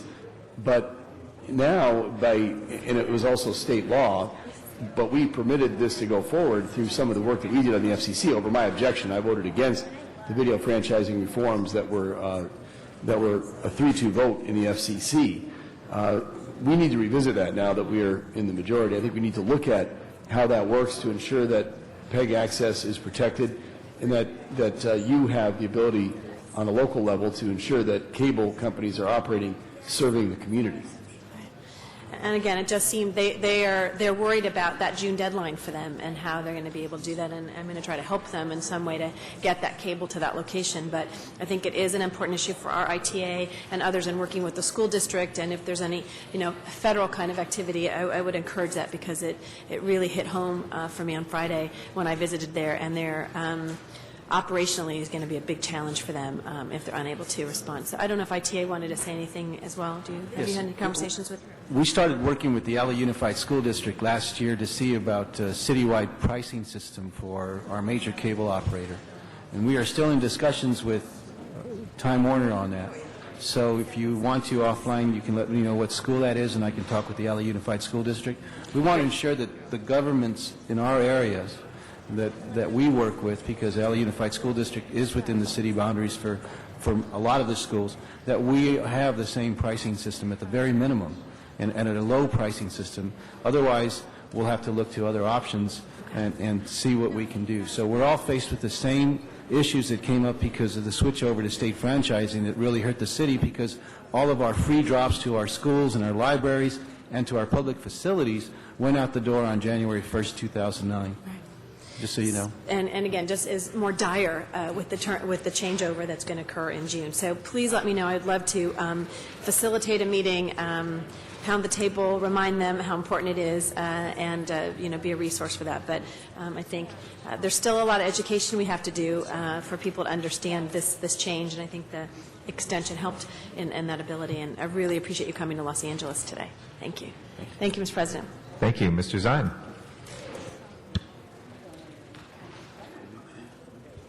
Mr. Zine? All right, we'll go to Mr. Labange while we're waiting for Mr. Zine. Commissioner Allenstein, thank you very much for your coming to Los Angeles, and the staff of the ITA, thank you. There are a couple of things I know to remark. Mr. Rosendahl, Mr. Cardenas, thank you as well. On the issue related to this matter here and the changing dynamic of television, our ITA report, I did hear the Department of Aging. Did you were calling out a lot of your outreach? Did I hear that? Did I miss that? You're correct, Councilman. I overlooked that department, but they have been one of our key stakeholders that we've also good. been So I want to make outreaching sure you cover with that. And I don't know if we're out of line, Mr. City Attorney here, but I was asking the issue of if the city had its own channel, what do we need to get our own channel? The first television station in Los Angeles was found by Don Lee, where Mount Lee is, where we have towers on right now. We have the mountain, we have the tower. What do we need if we wanted a channel like you have on the county channel or the LA Unified channel? And if staff wants to answer that, or our commissioner could give us guidance. If your question is related to the digital transition, yeah, with digital transition, I want to make sure people are able to see Channel 35. So with digital transition, should we look to try to find our own channel? Is that covered there, Mr. City Attorney? Stretch? Well, of course, 35 is on cable access, and there would be ways, just more broadly thinking, now that there's additional capacity. You have to think about the fact that broadcasters are going from one channel to 4 or 5, that the city could work with broadcasters to get out the message over the air, because there's a sudden increase in capacity as a result of digital programming for additional channels. And I've been wondering, one of our debates in Washington, as I discussed with Councilman Rosendahl, is what can we do to ensure that some of those channels are used to serve the public interest? I personally think, having been in government my whole life, that what the government does is of great interest to the community, that democracy itself is at stake. We've discussed that there's very little discussion of issues of importance to democracy and what voters are going to deal with on over-the-air television. So how can we move in the direction of having some of these additional, some of this additional capacity be used for that purpose? Is something we want to look at in the federal level, that you can certainly work with local broadcasters to find ways of using some of that additional capacity, say Channel 4-3 or something along those lines, to do some public interest programming that would include issues of relevance to the community and what the city government is doing and what the state government is doing that otherwise are largely neglected on free over-the-air television. Thank you, and I appreciate all the work here. We'll proceed ahead. Thank you very much. Thank you, Mr. City Attorney, as well. Thank you. Mr. Zine, I think, is still out, so we'll go to Mr. Cardenas for a second time. I just wanted to once again take this opportunity to let you know, you are a public servant, and I don't want to over-embellish the fact of how grateful we are that you took the time to come to the city of Los Angeles. So many cities that you could have decided to come to and dialogue with and educate like you have today. I just want to thank you so much for doing that. It's a very special opportunity for us, and hopefully you'll come back again, because this is not the only issue that faces the city of Los Angeles, where the FCC is our partner and an organization that actually has a lot of say-so in what happens when it comes to communication and television and other paradigms in the city of Los Angeles. I think we're the second largest market in the country, right? Los Angeles is? You are, but one interesting point, Los Angeles is number one in something, which is the number of people that get their television over the air. So I'm very honored to be here in Los Angeles. It's the most important market really in the country for this. You have, if you look at the broader picture, the DMA, the whole metropolitan area, 862,000 people get their television over the air, 15%. That 100,000 figure refers to the people that are totally unready. In the broader market, it's 400,000. In other words, half the people, a little less than half of the people are not ready yet that are getting their television over the air. It's 100,000 here in the city just aren't ready, but there's many more than that that have done this, that have already transitioned successfully, that are ready, and that are going to get their television over the air. So this is number one, and it's a big priority of us to make this work for Los Angeles. And I'm really thrilled and honored and appreciative of your leadership and your willingness to invite me here to discuss these issues of importance to your city. Very few city councils have, in fact, done this, so it shows that you're really thinking about it. Your ITA is on top of it, but I think we still have a ways to go in terms of planning because we haven't coordinated closely enough. Now let this be the beginning of a close working relationship where we get this done for LA. Yeah, exactly. I think it's probably our fault in the city of Los Angeles that we haven't been reaching out to you as much, and here we are. We did so on this issue. You're here. As you gave us the figures and the numbers, you recognize that you have a responsibility to the city of Los Angeles, and you made it out here, and you did your homework, and you were willing and able to dialogue with us and educate us. So thank you so much. It's very responsible of you to do that, but I say that respectfully because government doesn't always respond where it needs to, and you have, so I want to thank you for that. And I look forward to this continued relationship and to see you here in the future. As I said, there are many other issues that face us that we would love to have your input on and know more about what's going on at the FCC. Thank you. Thank you. To the IT staff, thank you so much as well. Mr. Zine. Mr. Zine. Good afternoon. You know you look like Brad Sherman, the congressman? Like you look like Brad Sherman, the congressman. U.S. Congressman Brad Sherman. You always give the compliment that Brad Sherman looks like the gentleman you see in person, you know. So. Thank you, Mr. LeBon. Anyway, that is a compliment. He's a U.S. Congressman, represents San Fernando Valley. The most handsome congressman. He is. And we all three go to the same barber, too. Which is a big discount, right? Compliment to all of us. On the issue of the coupons that have been given out, a number of people got those coupons, and they didn't know there was an expiration date on it. That's right. Is there any way to have that extended for those folks that have it, that didn't think there was an expiration and were trying to make arrangements to get that purchase and save that $40? I actually have a good answer on that. Yes, there is. It was just a change made in law. The very same bill that moved the deadline from February 17th to June 12th allowed consumers to apply for one additional coupon. Initially, they were allowed to apply for two. But if either one expired before they use it, they can apply for an additional coupon. Right now, as I indicated, there's a waiting list. But I'm encouraging people to go ahead and apply right now because that waiting list is growing every day. But is there any way on the expired coupons, since they haven't redeemed them, to have those validated so they will be able to redeem those? I've been told by the Department of Commerce that there isn't, that they're going to have to issue a new one and go through this whole rigmarole. I think the whole system, which was designed to prevent fraud, has really been kind of inadequate to the task. I mean, if it was all electronic and they gave the information to the retailers directly and it was on a big database, we could have done that. But they decided to avoid fraud. They would go through this, elaborate thing of cards and mail these out. They mailed them out third class. So a lot of people didn't get them for a month, and they only have 90 days on them, so they didn't have much time to buy them. They didn't notice there's this little tiny thing here that says it expires at the bottom. Right. Who would look at that? So it was really, like I say, a mismanaged program. At least we have a chance now for people to reapply. So they should do that immediately, because if they get on this waiting list, we're going to work people off the waiting list in order that they got on. So it's urgent that people apply now, even though they might have heard that there's no money in the program, because Congress will probably restore funding in the stimulus package. Okay, and I will say that there are people that still have rabbit ears. They don't have the aluminum foil connecting it, but there's still a lot of people out there who have rabbit ears watching the regular stations and not able to watch Channel 35. So cable is very expensive, as we know. It seems to get more expensive, and I know the competition with the different providers, but there's a whole lot of folks out there that are still relying on that. So hopefully this extension will give them an opportunity to get that device, save some money, and still get the media. And it's not only for entertainment, but for news broadcasts. It's very important that they have that. And I want to extend my appreciation for you being here. I need to come by more often and know that we welcome folks to come and enlighten us on some of these issues that oftentimes get pushed aside. We got a great IT department, but you know, a man of your prestige, to have you here is a benefit to all the people of Los Angeles. So thanks for being here and the information. Thank you, Councilman Zine. Thank you, Mr. Rosendahl.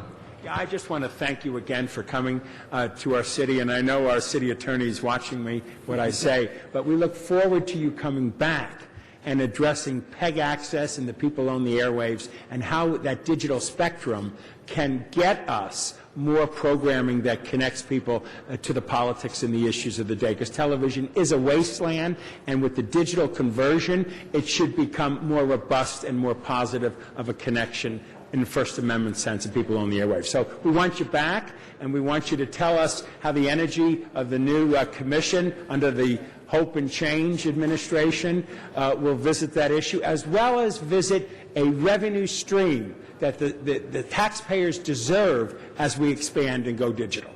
I look forward to that. Thank you so much. I'd be honored to do so. Thank you. That is our last speaker today. Anybody else from the council wishing to be heard on this item?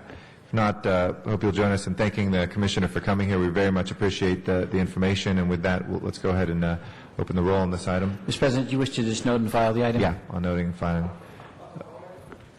I'm sorry, you are correct. Let's see, is there public comment cards on this one, Mr. Clerk? Yes, Mr. President, there should have been cards. We have a few folks. Miriam Fogler is actually our first speaker, and Van Nuys. My apologies, Ms. Fogler. And then Donna Pearman. They should have the boxes available for free. I don't know why they should be charging the people for it, because according to this, it's paid. So therefore, it's not for free TV. So I'd like to ask the gentleman there at the table, why can't the boxes be free? Thank you. Thank you. Donna Pearman and Van Nuys also is our next speaker. And then Matt Dowd here. Yeah, this is Donna Pearman. First, I want to thank Mr. Rosendahl for trying to bring up the PEG. I agree with him about the baloney. And Mr. Zine for talking about people who have the old TV and no cable, which is I'm part of it. Hispanics are not the only ones who have trouble with the new system. I'm glad you brought up disabled because I'm not ready for this new TV. I'm not even certain the converter box will work on my TV because it's already snow, and when I moved, the TV wasn't really working, so I hate to get... I don't have much revenue, and I have to use it for my medicine, and I don't want to get this converter box and find out what doesn't work. Anyway, this is great for people who will do up-to-date communication device. It should be free. But you overlooked the simplicity of our present system. How can you take away our present system? I'm so upset about the PEG system where you have to be there to tape it, you have to download it. I don't think the PEG system is fair. What if I am not down here speaking and I want to tape it? How can I be at two places at once? Will the city council continue being on TV, cable TV, my friend's TV, not mine? I get only snow. Maybe because I lost my rabbit ears. Anyway, I hope this can go on because a lot of people don't know about this system, and a lot of people don't have cable, and they won't know it. So if you put on cable, they still won't know about it.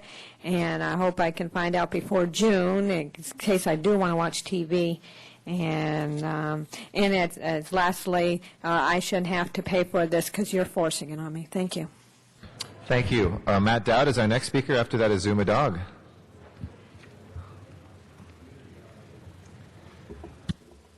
Yeah, thank you. I should have made you reconsider the item, but we're beyond those little tricks, I would have hoped. But let me tell you, the first problem is these three guys have left the room, and they're not even listening to the public. So there is no democracy in the city of Los Angeles. They should have been made to stay here and listen. See, I'm Matt Dowd from Venice Beach. I've got my own incense flavor called Pacific Breeze. I play guitar, I write songs, I sell CDs. He's not and the on topic. Nexus, Mr. Attorney, and maybe you could take a shave before you come back next time. Sir, if you could refrain from personal remarks, please. Look, the thing is, the point is I'm an artist, and I'm a broadcaster, and I've used these cable television facilities here in Los Angeles many times. It's called the Matt Dowd Show. So I'm a user, I'm a constituent, I'm a member of the public. In a democratic society, I expect not to be interrupted when I'm making a point. Now, let me tell you, I'll answer one of the questions. In fact, you know what, I might want to have a cable TV show now, but you've taken them all away. I might want to talk about how Jack Weiss is not here. Mr. President, he still has not made a point. So we have to, it's on the digital television today, so if you can speak to the digital television transition. Right, okay. Well, here's Otherwise, the we'll point. have to move Here's on to the main Mr. point. Dog. Okay. Primary reason why this digital network's coming in is so that the government can gain revenue. There's a revenue stream. It's like a digital phone. They record everything you do, and it's all on paper, and it gets spat out of a computer so they can charge you for every minute and every show you want to watch. That's what's coming. It's like an analog phone. You could talk for hours unless you got people all timing your calls. You can talk forever, but once they go digital, they're tracking you. And I'm surprised that these guys are not here listening to the public comment. They talk about democracy and everything. It doesn't exist. Thank you very much, Mr. Dowd. Mr. Zumadog is our next speaker.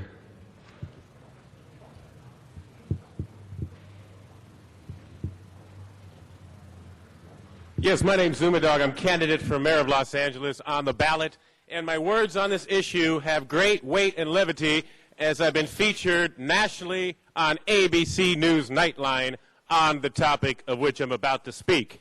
We're talking about the transition to digital television, which means satellite dish. Here's my concern: the loss of the First Amendment.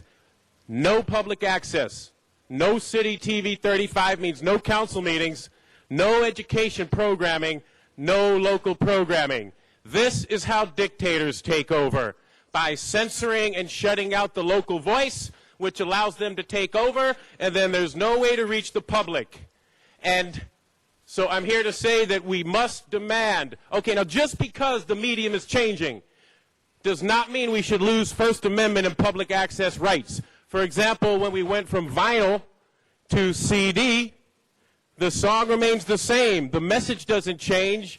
Just because we're transitioning mediums, we should not be losing this First Amendment right. So again, I'd like to say that I hope City Council does something to ensure that we do not lose our first, most basic right as a U.S. citizen, which is First Amendment speech.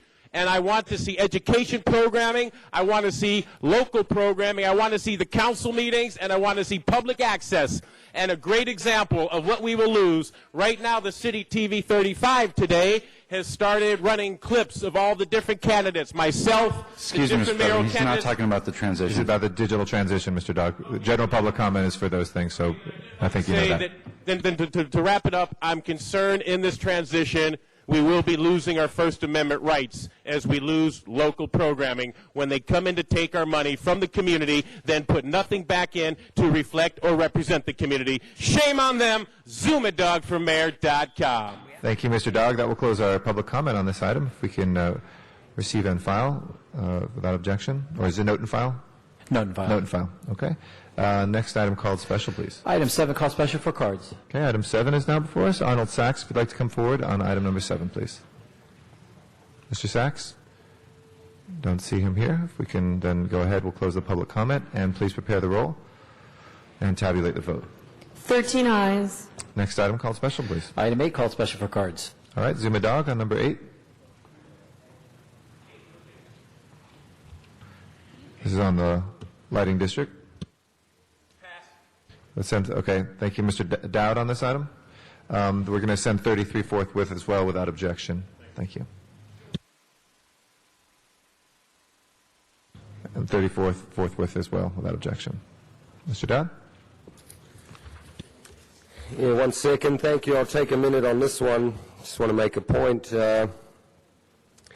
See, this is a communication from the city attorney and an ordinance first consideration relative to amending a provision of the Los Angeles Municipal Code. Now, that's what the city attorney does. They do it a lot. They amend provisions of the code to suit themselves, and that's why I'm against Jack Weiss being elected city attorney, because... Is not talking on topic. So we can do that in the general public comment. You can say that, but if we could focus here on the processing and issuance of permits for certain regulated vehicles. Okay. Thank you. Thank you. Okay, now I'll close comments on that one. Please prepare the... Okay, Mr. Dong?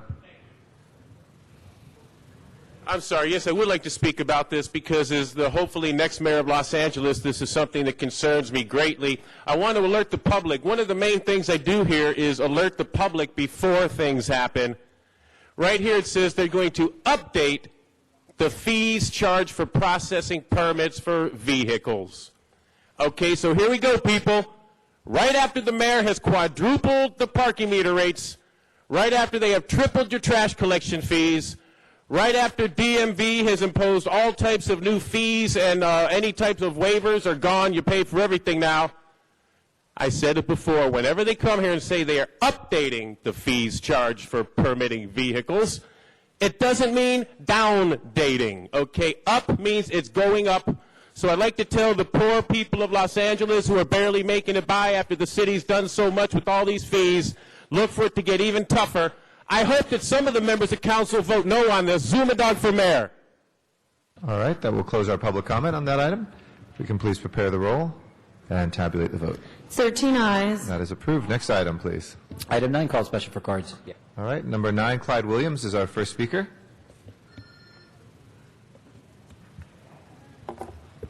Name is Clyde Williams, 4115 Barrett Road, El Sereno, House CD 14. I actually support the increasing of fees for the LADOT development review, especially for off-street parking. The inadequate reviews of the DOT in the past has largely forgotten that parking downtown or west of the LA River creates impacts upon the Huntington Drive freeway that we have in El Sereno. We would support additional funds specifically for doing more on parking and perhaps, in fact, increasing the parking, off-street parking fees so that they're commensurate with other large metropolitan areas, CBDs. Here, I parked all day for $5 or less, and that generates impacts along the Huntington Freeway. Thank you. Thank you. Matt Dowd on number 9.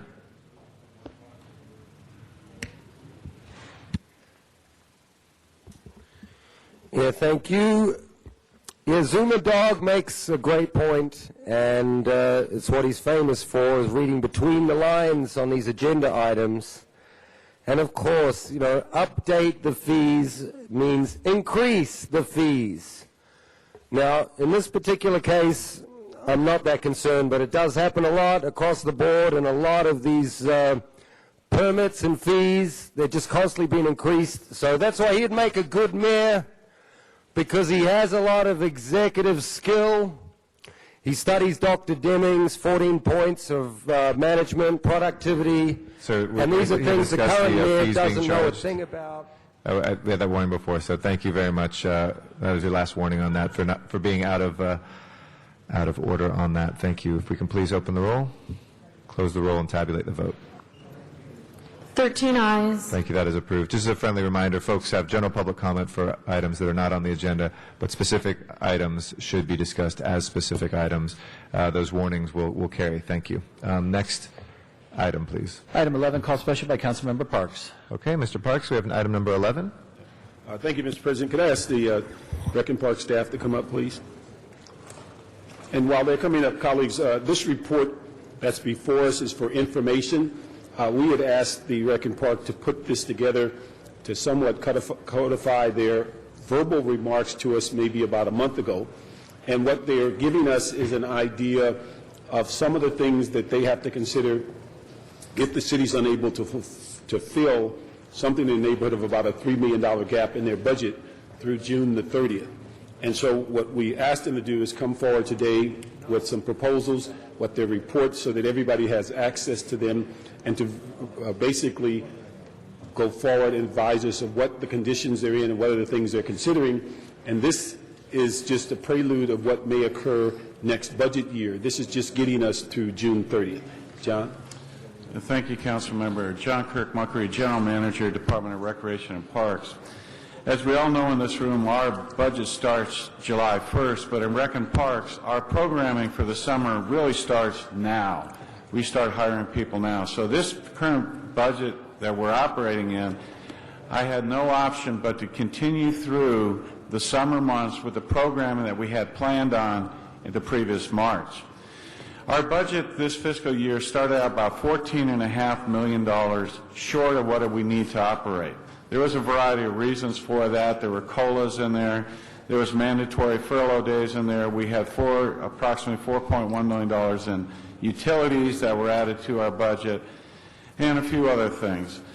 Throughout the course of this fiscal year, we are attempting to whittle it down. We're down to approximately $2.5 million, and that's all.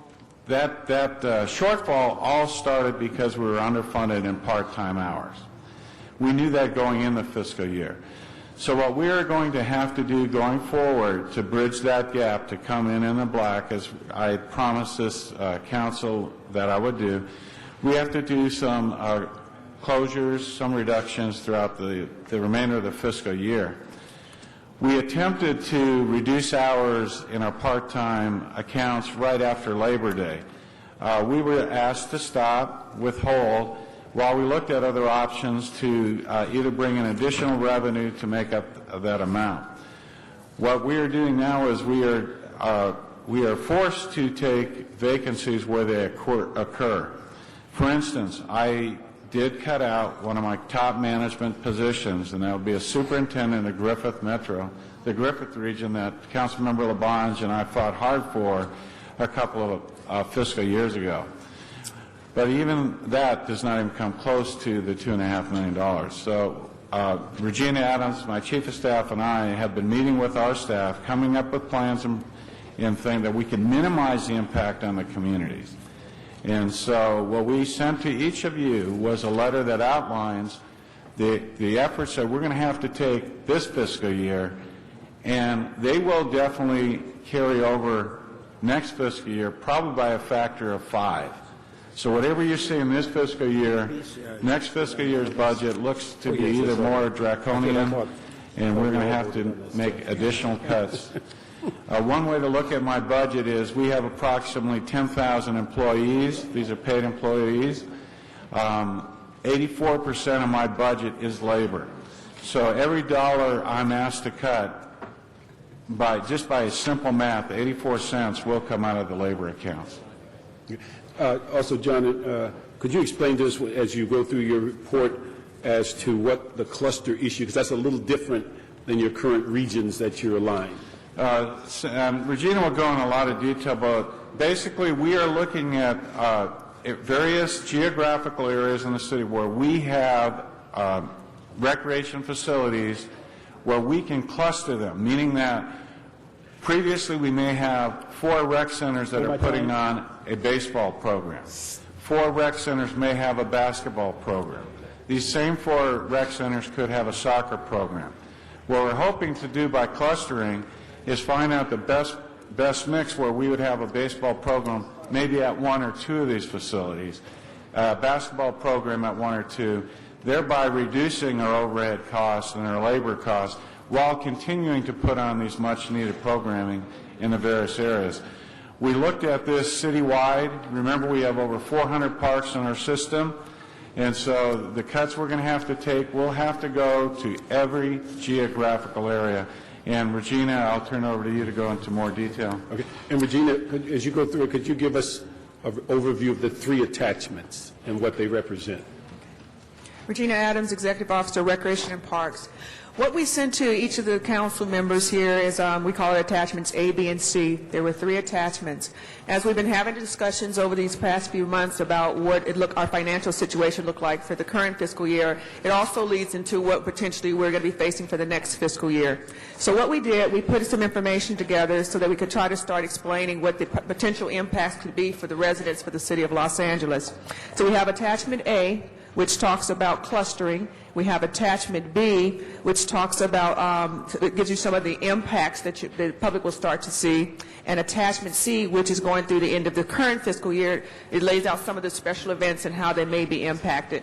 As you know, we provide resources to, whether it's for our own special events, but also for others that ask us to assist them in having special events. So that's what we've laid out for you.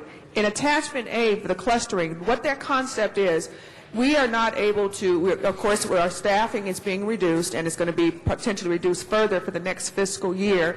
And so we're not going to be able to have all the staff that we currently have at all of our facilities. Of course, as we've always mentioned, all of the parks will still be available for the public to access. What the clustering concept has to do with are the actual facilities that are throughout our facility, throughout the city. What we've done is we've tried to look at the clusters within the distance they are from each other. You'll see there we laid out for you, like in one of the clusters, we lay out for you what the radius is between the facilities. We're trying to look at this in the concept of how far would the residents have to travel to get to these facilities, and we try to see how close they are to each other. So what we did was we clustered our facilities throughout the city, and it shows for each of you, of course, within your council district, what it looks like. And for example, what we're looking at is right now at each of our facilities, you have staff at each facility that are having their individual programming and services that they're providing. With the clustering concept, we have to look at how can we, since we're having a reduction in staff and we're not able to readily be able to backfill as people leave or for whatever reason, what we're doing is we're looking at how can we now take, for example, in a cluster group, you can have potentially 4 facilities.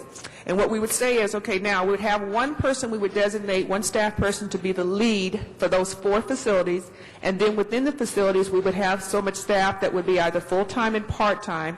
And now the next part of what we're doing, we just laid this out for you as a draft for you to see how we have clustered all of our facilities throughout the city.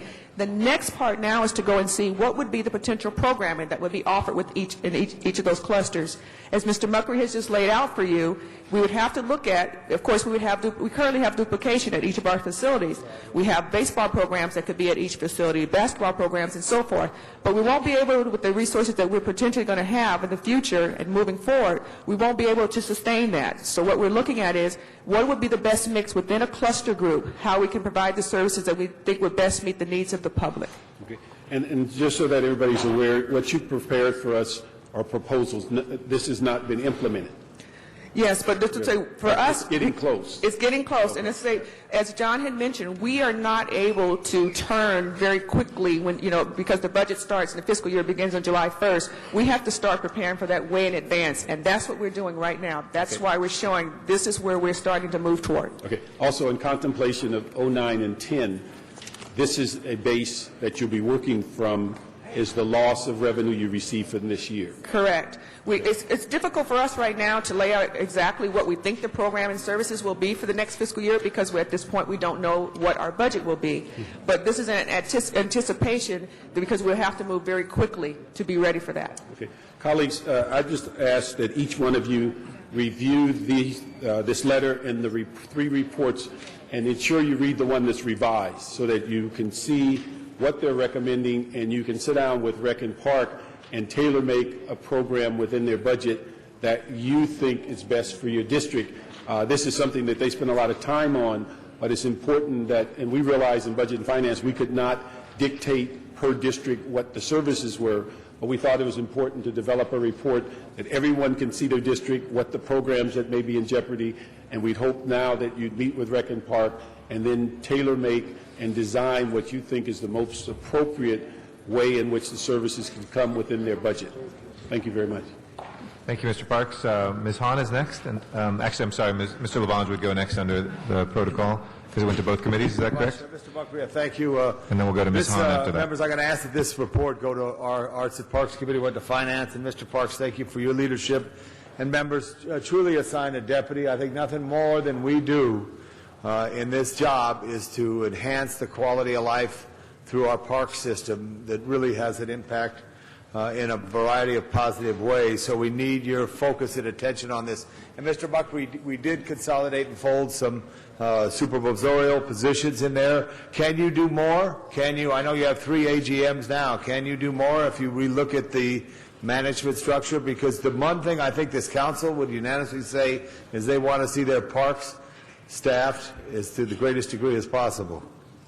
We always look at our managers to employee ratio to make sure we're in line. It's very difficult, as you know, on the civil service to selectively take a position out and lose that body.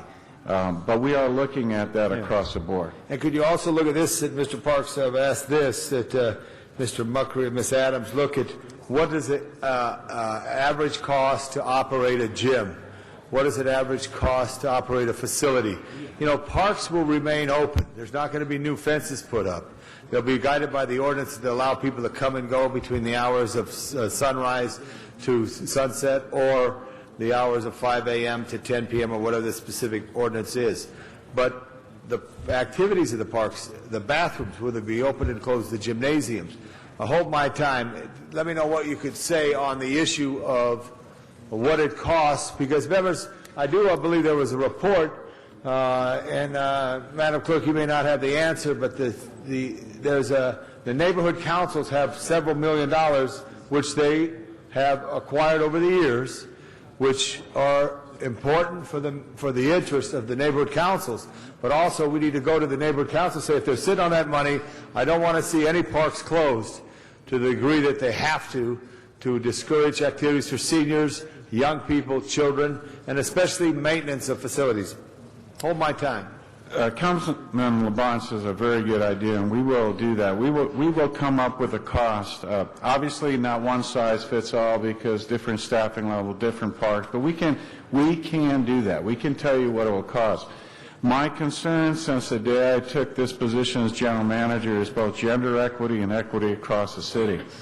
We run a very real risk of going back to what happened in 2004, and I told you I'd bring this up, is that there are communities that can and will rise to the occasion. They will come and fund extra programming at their parks.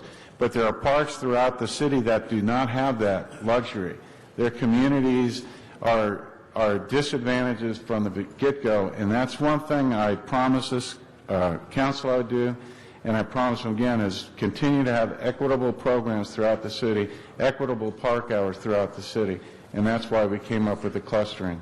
Right, but also the equitable too. Look at some other, whatever the business practices are throughout the national organizations that you belong to see what could be done on that issue. How could we be as equitable as possible? Also addressing Quimby fees, what could be done if there's any ways. Even on many projects that we have, and we discussed it yesterday in committee, projects are stopped because of the state budget crisis. Can we borrow Quimby money to keep people working to continue the projects? Because one thing's worse, if you have a park project and there's a stall. Pools are especially important. Hold my time. Give a thing about you're hiring people right now for pools. What's the problems with our pools, the vents, the county health department? Hold my time. Councilman Bonds is referring to a recent federal law that was passed on swimming pools and deck drains.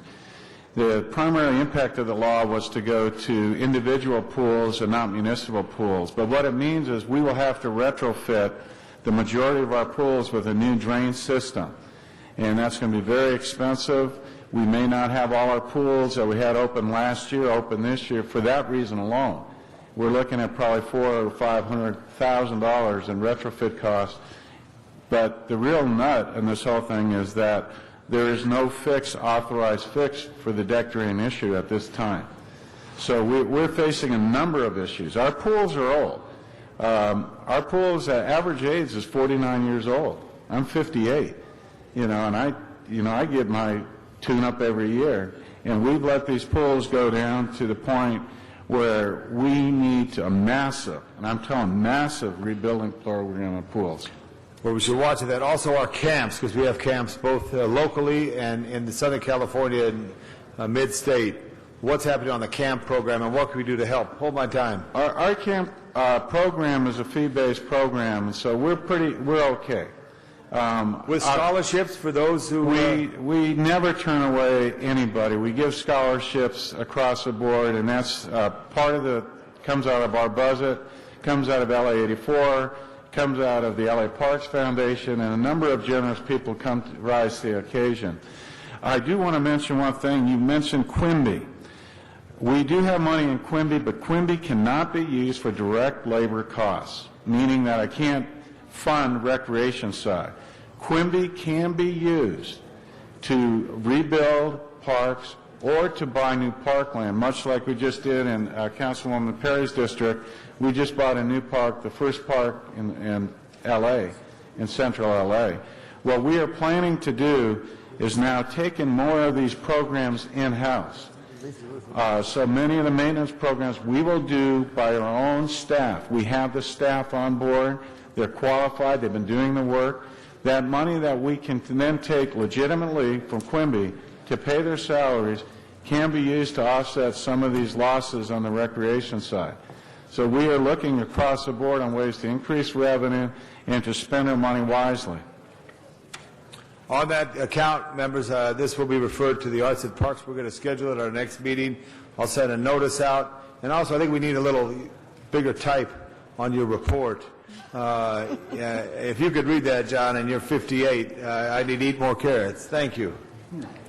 Thank you. Ms. Hahn is next. Okay. Thank you. I agree. I'm not quite 58, but I'm having a hard time reading this report as well. Yeah, obviously, we've always said that we're in very, very tough times. We've all said the city of Los Angeles is not going to escape this economic downturn that is really crushing the entire country. But still, when you look at a report like this, it really hurts to see what your department is proposing. And I do like the fact, and I want to make sure I second the idea that this comes to Arts Parks before any action is actually taken. I also second what Councilman LeBlanc said about we got to start notifying people of these potential cuts. You've got to notify neighborhood councils. They need to be brought in the loop on this. We need to look at if there are other solutions. I don't understand the cluster thing, and I think a lot of people listening might also not understand it. Could we go through what exactly is the purpose of clustering? Is it for people to use other facilities, or is it for staff to move between facilities? Hold my time, please.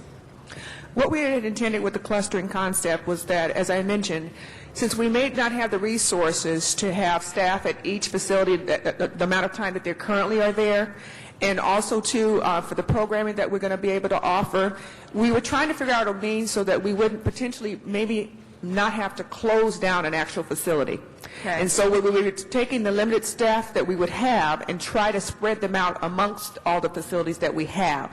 And so what we've done is, well, potentially what we wanted to have was, for example, that we would like to have maybe a senior director as the head of a cluster group. Right. And then under that, we would have like a facility director like over each of the, say if there's 4 facilities within a cluster, you have one senior, and then you might hopefully have 4 coordinators that would report to that senior, and then you have also the part-time staff. Because what we're looking at is that we are not going to be able to continue all the programs and services that we currently have with all the staff that we currently have. And so in order for us, this was a concept that we were looking at so that potentially we could still have all of the facilities accessible to the public for some, whatever hours and days of the week that would be necessary. I mean, if that's something that you've come up with that you think that is going to work, I'd like to see how it works, because certainly a lot of the staff are trained in more specifics of the facility and at the park versus the geographical area. You're mixing pools and senior centers, and I just don't. I mean, it's up to you to figure this out, but I just don't see the advantage of the cluster system except for less driving time by staff. This wasn't put together as far as for the concept for the staff. It was more for the public. We're trying to figure out how to provide the services to them, but also too, as I mentioned. But I mean, you're not expecting the public to go to different facilities. No, they can Right. still go to the ones that they would like Right. to go So to. you're having staff However, moving all the around. programs and services may not be at the facility that they've seen in the past. If they still go to the same facility that they currently go Right. to, they may not have all the programs and services that they are currently have there. So they would potentially have to go to another facility if they're looking for maybe a baseball program, because we may not be able to have Okay, each all right, one. so you just said it. You just said it. So you are expecting the public to be able to move around. Okay, you know, that's going to be a huge problem for certain parts of my district, where, as you know, certain kids cannot go to other facilities, particularly in the Watts community. And when I look at the Watts cluster, you have facilities that are within 6 miles of each other. That is absolutely unacceptable for that community.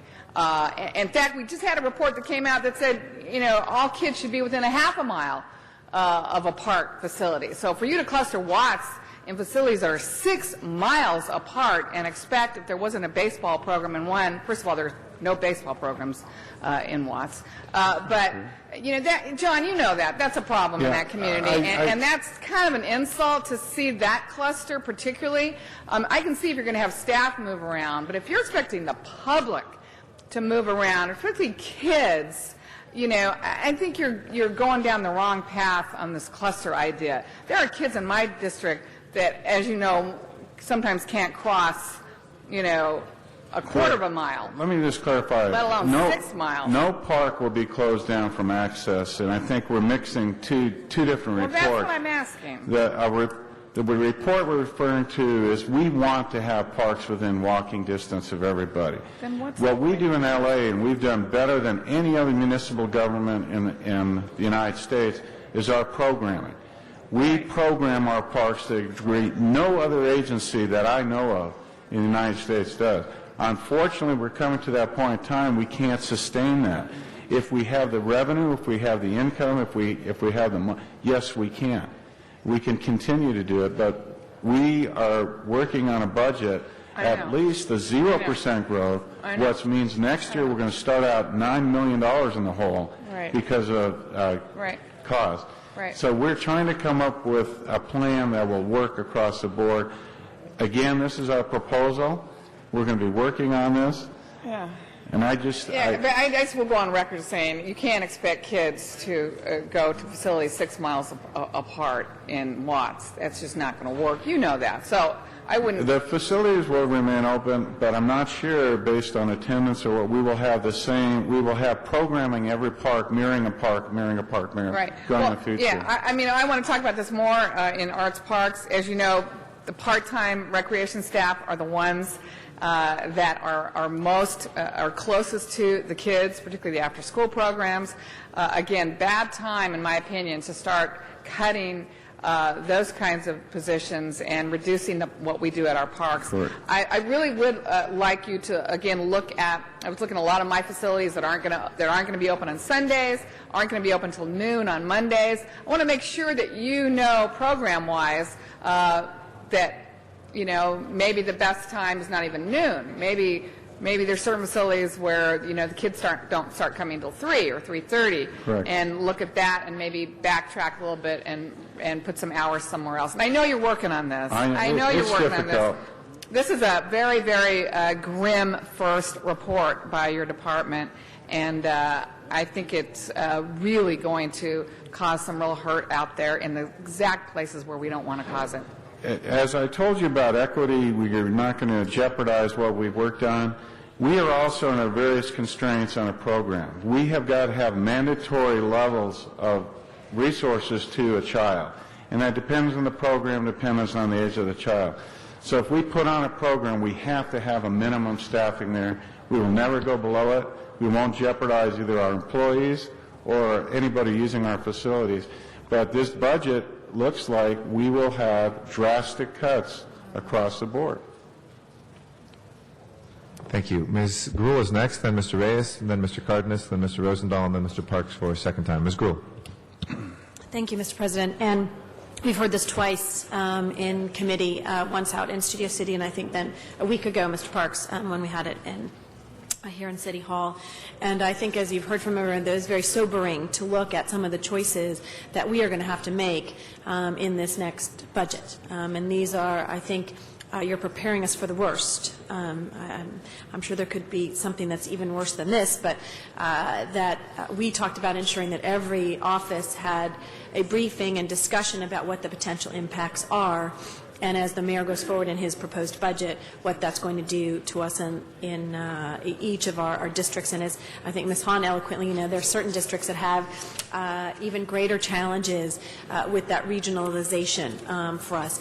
A lot of kids, and particularly in a time, and this was last night, John, you may recall at the PALMS budget meeting that we had in Mr. Rosenthal's district, a couple of the speakers talked about the fact that the parks are one of the biggest options for people in a down economic situation where they have nowhere else to go, and they're it's for all ages, no matter what, and all income levels. So I think it's a very important part. What I want to say, colleagues, and I called another item special that you'll see today, which is which Mr. Parks and I did together, which was looking at any action that we take has a reaction in the city of Los Angeles and on other budgets, and that no longer can we take an action without understanding what that reaction is. During the budget committee, we always talk about the fact that if you introduce a motion, and unless you can identify either one where the source of revenue is going to come to add something new, it gets sent to committee, and that's something we're going to look at as well here. But I think it is a sobering situation in that I think the publicizing today what some of the potential cuts are will make the public understand, and others, and as we work with our neighborhood councils and resident associations, that the hope is that we can limit the bleeding for some of the Recreation and Parks Department. I hope, John, we gave you a challenge last year, which was to run your department, for us not to micromanage you, and to be able to look at revenue generating and all kinds of things that you can do. We still have that challenge, and this is, again, a department that no matter where you are in the city of Los Angeles, you are impacted by it. So, colleagues, I hope you will look very closely at this report, and I want to thank the department. This is a very detailed report. I know they went to a lot of efforts. No one can be surprised if, in fact, included in the mayor's budget or included in our budget deliberations, some of these things may come to fruition. You have rung the bell to let us know that. So I've had a chance to hear some of your answers to questions, so I'm not going to ask any additional questions, but I did want to stand up and make some of those comments based on our dialogue that we had in both of our budget and finance meetings. So thank you, Mr. President. Thank you. Mr. Reyes is our next speaker, then Mr. Cardenas, Mr. Rosendahl, Mr. Parks. Thank you, Council President. I'd like to ask the CAO if they would mind joining us at the table. First, I want to thank you for your hard work. I know we're like that individual with their finger on the dam and it's cracking. But in other cities, when folks from outside that city go to their park, do those respective cities charge a fee for the use of their parks? It depends on the program. Please hold my time. It depends on the program. Some cities do have resident, non-resident fees, and generally we do in golf now. We have a resident card, resident program. That's in golf? That's correct. So if we were to expand that to our soccer fields, and to our baseball diamonds and non-resident, is that a potential revenue source? It could generate marginal revenue, but I'm not sure how, as we're reducing some of the bureaucracy side, how we enforce it. To be perfectly honest with you, I think it'd be very difficult to manage a program like that. The reason why I ask is that we've had this discussion over the years. I know for a fact that non-city folks, adults, come in to our soccer fields and to displace our youth and our children after the millions of dollars we spent on these soccer fields and even our new baseball diamonds. But I'm more informed about the soccer fields. But like that CAO, if we were to put together the city family, your office, Parks Department, maybe the treasurer, could we use modern technology to put forth a system that's non-cash based, but allows for the accountability of the use of these fields, as well as plug the hemorrhaging that's going on, because there's a lot of question as to the accountability given that it's cash driven. Can you speak to that? I think we could certainly work with Rec and Parks, get the controller involved, certainly go through some of her audit recommendations from a couple of years back, sit down with the treasurer who deals with cash for the city, and try to come up with some solutions that address those concerns. Councilman, I owe you an apology. I was thinking more on the basic programming. The way we manage our soccer fields or our sports complex is a little different. I think very definitely we could probably put those type of controls in there and generate more revenue. We're talking about our soccer fields, municipal sports programs, sports leagues. Yes, very definitely that is fertile ground to look at. So I understand that it's almost a cottage industry, and you made a valiant effort in the past to see how we could eliminate the bleeding that goes on. When I say bleeding, I'm talking about the cash that actually disappears. I know of individuals, when I find out that they will take certain slots of a field, they get charged so much, but they in turn will almost, for lack of a better word, sublease the very same field for triple the amount. And then I go to that field, I ask those players where are they from. They're not from the city of LA. They're from other cities, other parts of the county, and they've eliminated the opportunity for our kids and our youth.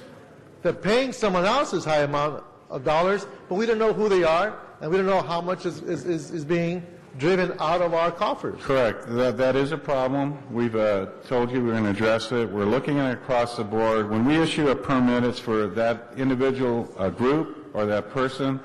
We should enforce that. There should be no subletting. We are aware on certain cases where it is a cottage industry, that because our sports fields are at a premium throughout Southern California, that we have individuals who have sublet at a tremendous profit to themselves. So if we can put together a system that holds the city official, the hired employee on that field responsible, and perhaps we make it non-cash based, the incentive and the temptation to further this cottage industry could be minimized and hold these individuals accountable. So colleagues, if I can get a second, I'd like to put forth a motion, a verbal motion that directs the CAO, the Parks Department, and the Treasury Department, if that's what it takes, to come forth with a system that is non-cash based, that allows us to hold accountable the use of our city facilities so that we prioritize children and youth. If adults use these facilities, that they be charged a certain fee, and if they're outside from the city, that the fee be increased. Can I get a second on that? Second. Thank you. I think you got a lot of it. Okay, so if we can do that, and perhaps we can capture some of those dollars and minimize the opportunism that exists that does not benefit our children, our youth, and definitely depletes our coffers, or at least takes away the opportunity of raising those kinds of resources. I really think it's about an accountable system that holds our decision makers on the fields responsible for what's occurring on that field. Because too many times it just amazes me who's using it and who's not. So I appreciate your support there, and thank you for all your work in the past. Some of you tried, and I think we just need to get you stronger tools and how to use the technology to reach that accountability. Thank you. Thank you, sir. Thank you. Mr. Cardenas is next. Mr. Muckery, I understand and appreciate your dedication to your department and how torn you are in having to make these kinds of balancing act decisions when it comes to trying to handle all the, 400 sites or something like that? 404 parks. Yeah, 404 separate sites. And when you think about it, people say, wow, that's too many parks. No way, that's not enough. We have 4 million people in this city. And we're a park poor city compared to places like Sacramento and other parts of the country where they're fortunate to have a lot of land dedicated many years ago to parks. So what few parks that we have, 404 sites, the concern that I have in my district, there are parts of my district that if we don't keep up the park well enough, if we don't have enough staff there, certain number of hours, then a certain element starts to take over that park. That's my main concern. And it's not your fault. I'm not saying it's your fault. That's just the character and the nature of the dynamic in certain neighborhoods where if, unfortunately, certain individuals are left to their own devices, they'll take over a park. It doesn't have to be a park. It could be a corner. It could be a vacant gas station or what have you, a vacant home. That's how we get crack houses. You know, without the proper attention, all of a sudden certain elements in certain neighborhoods take over. That's my main concern. What I want to make sure that you understand from me is that if there's any concern about that in some of our neighborhoods, I want to let you know that I want to do everything that I can to not accept the idea that we can let that happen and try to figure out how we can work together to prevent that from happening. Certain people around this city, certain policymakers, elected officials have their priorities or what have you. This is one of my priorities because I serve parts of my district are very low income. Parts of my district are park poor already. And the fact of the matter is, I understand some of the elements that happen in my district. We do have drive-by shootings. We do have gangs. We do have certain things. But it's not my job to ignore those things. I think it's my job to reckon with them and try to figure out how we can prevent the atrocities that occur when we allow neglect to happen and we allow those elements to take over our neighborhoods. I don't want to see that happen in any one of our parks in the city. I sure do not want to see that happen in my district. I was elected to represent my district.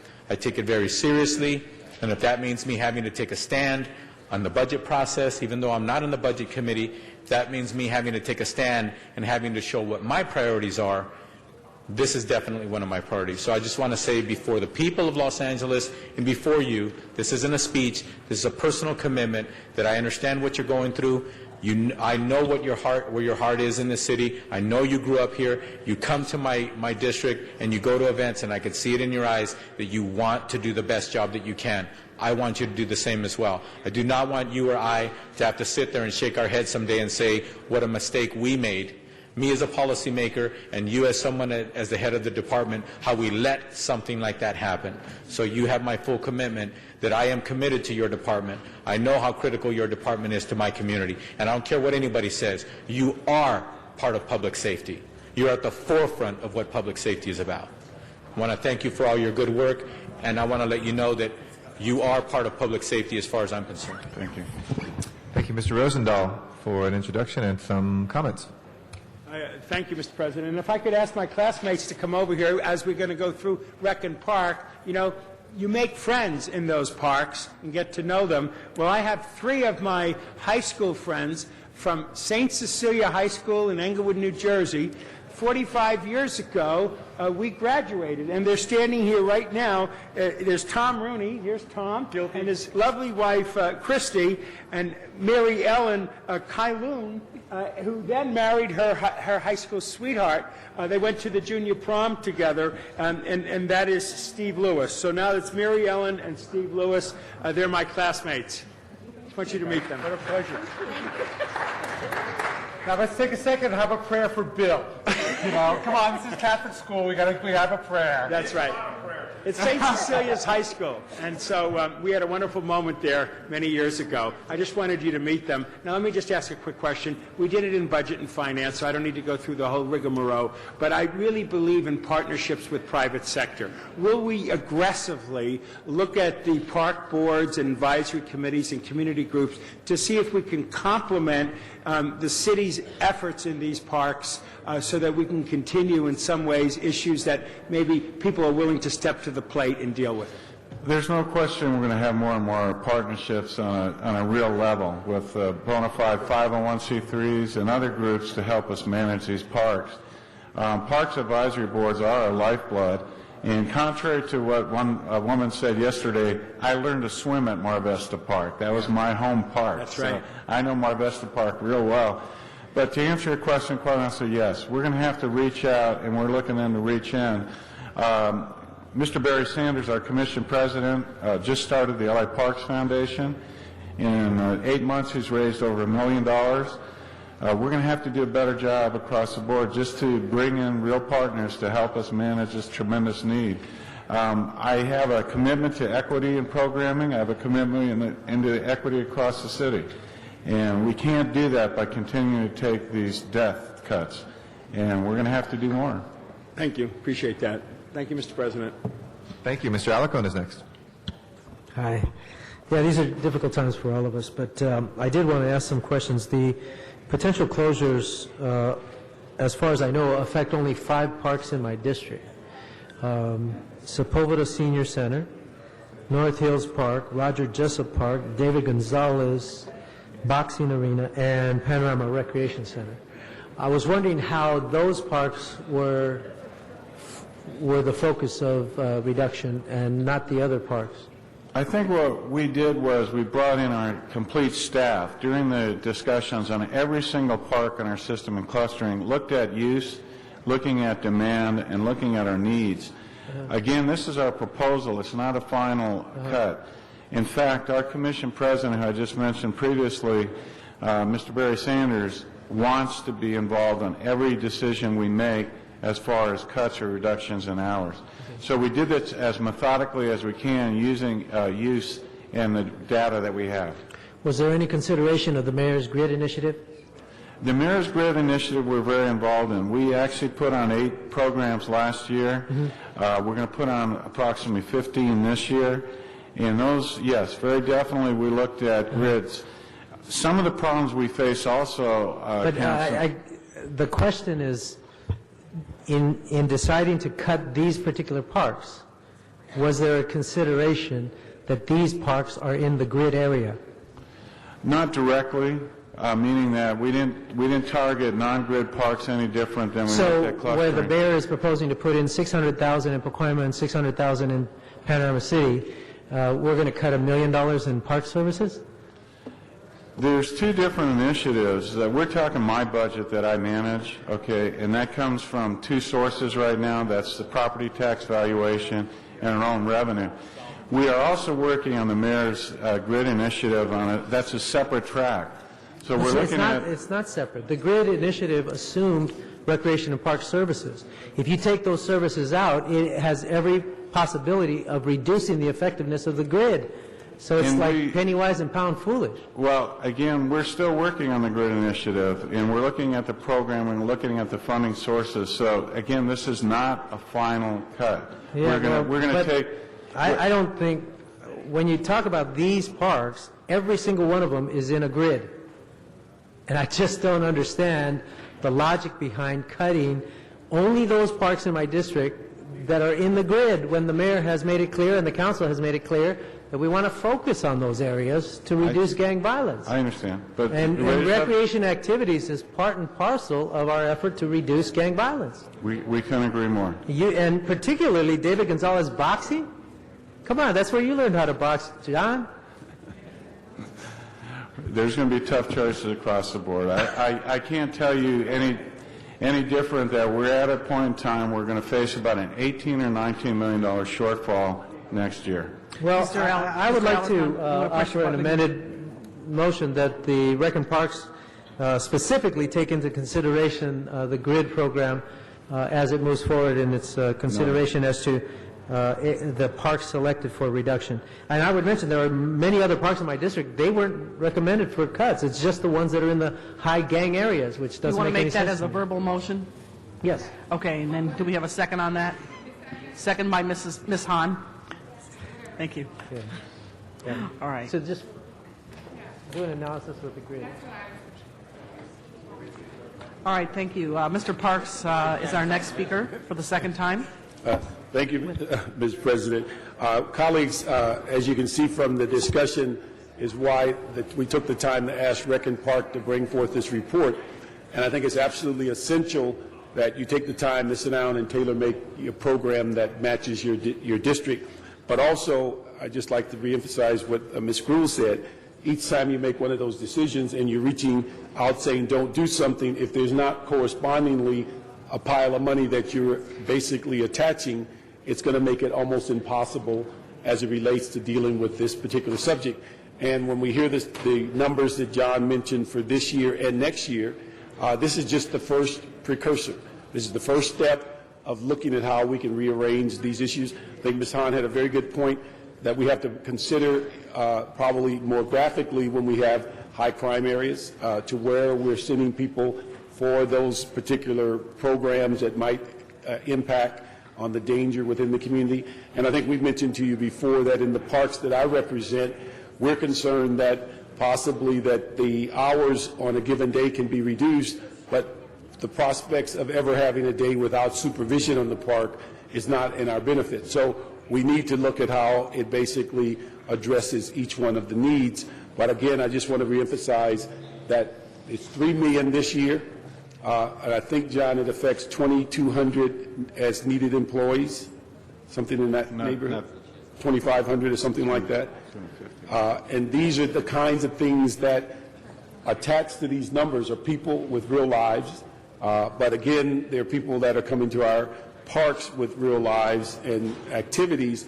And what we don't want to do is, as we move forward, the answer a lot of times is just raise the fees. We found in dealing with golf and different programs, you can raise the fees to where people stop using the program, and next thing you know, you've raised the fees and you got less money. And so we have to have some balance as it relates to the fees and how they're generated. But I just want to thank Rec and Park for what you put together. When you gave it to us verbally, I don't think it crystallized as well, but when you put it on paper, and each district now can look at their area, and now those who can come to you and talk to you about it, it's important because when, not if, but when these kinds of cuts occur, we don't want anyone around the horseshoe to say, I had no idea what was going on in my district, and we certainly don't want the public to say they had no idea. So I appreciate your efforts in putting this together, and I hope every one of the 15 council members are sitting down with you to go through this process on an individual basis so you'll get some guidance. But again, none of us have the authority to add more money to your budget, so therefore we got to work within the confines of what's been approved. Thank you very much, Mr. Parks. And just members, I want to let you know we're at a bare quorum.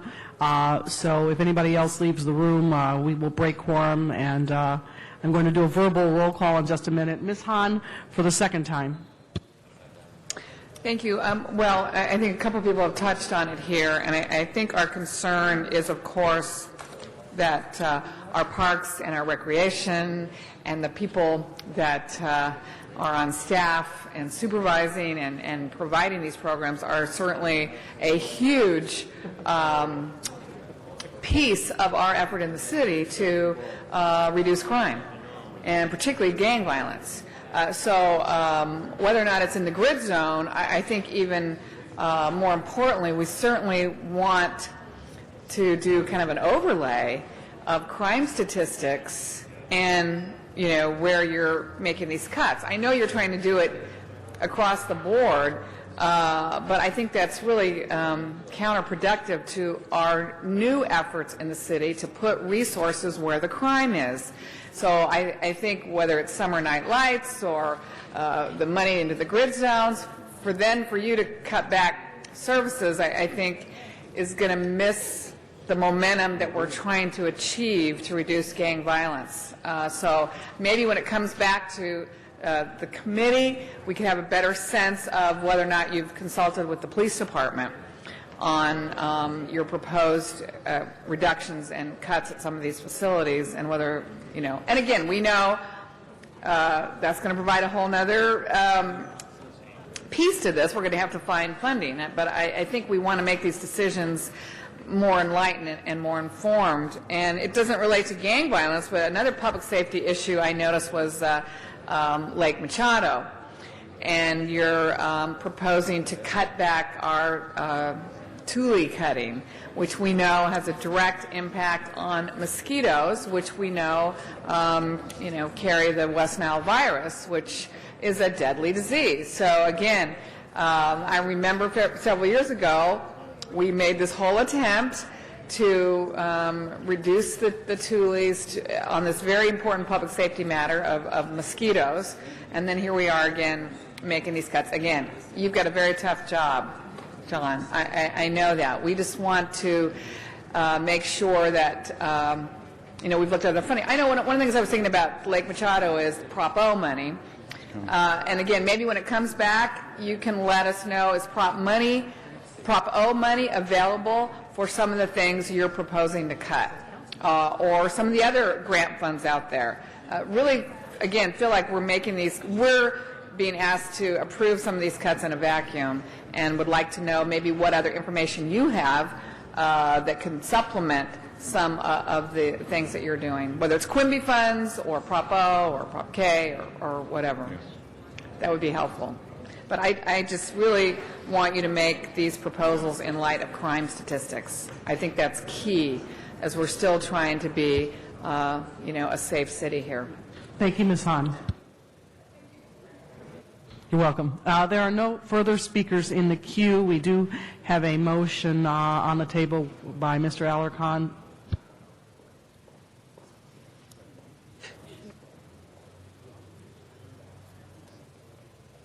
Let's do the verbal roll call first to make sure we have a quorum. Councilmember Alarcon? He's gone. Is he here? Cardenas? Ms. Gruhl? Aye. Hahn? Hahn. Ms. Hahn? Say aye. Councilmember Weezer? Councilmember LaRange? Councilmember Parks? Here. Councilmember Reyes? Here. Councilmember Rosendahl? Present. And Mr. Smith, Mr. Weiss are excused. Mr. Wesson has had Councilmember Zine? Here. 9 members present. Okay. All right, let's hold for a minute. We have to get Mr. Alarcon back on the floor. Okay. Okay, great. We're going to vote. All right. Madam President, there were several motions made. One was by Mr. Alarcon and Ms. Hahn to request Rec and Parks to consider the grid program during their budget process. There was a motion by Mr. Reyes, seconded by Mr. Zine, to direct the CAO, Rec and Parks, and the Treasurer, if appropriate, to develop a non-cash-based system for the use of city facilities to help stop the subletting of park space. And the last motion, or the first motion, by Mr. LaBonge and Hahn, was to refer the matter back to Arts. Mr. Clerk, if we can add to prioritize children and youth on the use of the fields. All right, so we should vote on these. Let's vote on these motions first. What's the first one on the desk? It would be the Alarcon-Hahn motion requesting Rec and Parks to consider the grid program. Okay, open the roll on that, please. Close the roll. Tabulate the vote. 10 ayes. All right, next motion. Second motion is the Reyes-Zine motion directing CAO, Rec and Parks, and Treasurer to develop the non-cash-based system. Open the roll on that one. Close the roll. Tabulate the vote. 10 ayes. Third motion. And then the final motion would be to send the entire matter to the Arts, Parks, and Health Aging Committee. Please open the roll on that. Close the roll. Tabulate the vote. 10 ayes. Thank you. Next item. Item 13 was called special by Councilmember Gruhl. Ms. Gruhl. And again, I want to remind everyone that we are at a bare quorum. Yes, and I will be brief, Ms. Perry, because this is something I alluded to in the last remarks on our Recreation and Parks budget. Colleagues, I just want to highlight for you that what we've adopted in the Budget and Finance Committee today, this last week, is that we have the same policy that we've been doing during budget times, that every decision that we make right now affects our budget, and any additional spending that is not budgeted will make our deficit grow larger. This new policy included in the motion means that any of our decisions that either decrease or revenue or increase spending must be balanced with corresponding increase in revenue, making the changes revenue neutral. In addition, if you look at the document as well, it talks about the fact that it will also that neither the unappropriated balance nor the reserve fund shall be identified as an alternative funding source. This is an important step that we're making, colleagues, and it bodes well for the issue we just had and the seriousness of this issue. And so I ask for an aye vote today that really says for every action there is a reaction in the City of Los Angeles and our budget. So this is a policy that we will have this year. I'd like to see it actually be an ongoing policy, but this year it will be part of our budget time through July 1st. And I appreciate an aye vote on this item.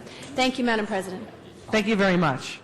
There's already been a public hearing on that matter, so Madam Clerk, would you please open the roll, close the roll, tabulate the vote. 10 ayes. Next item, please. Item 19, called special by Councilmember Rosendahl.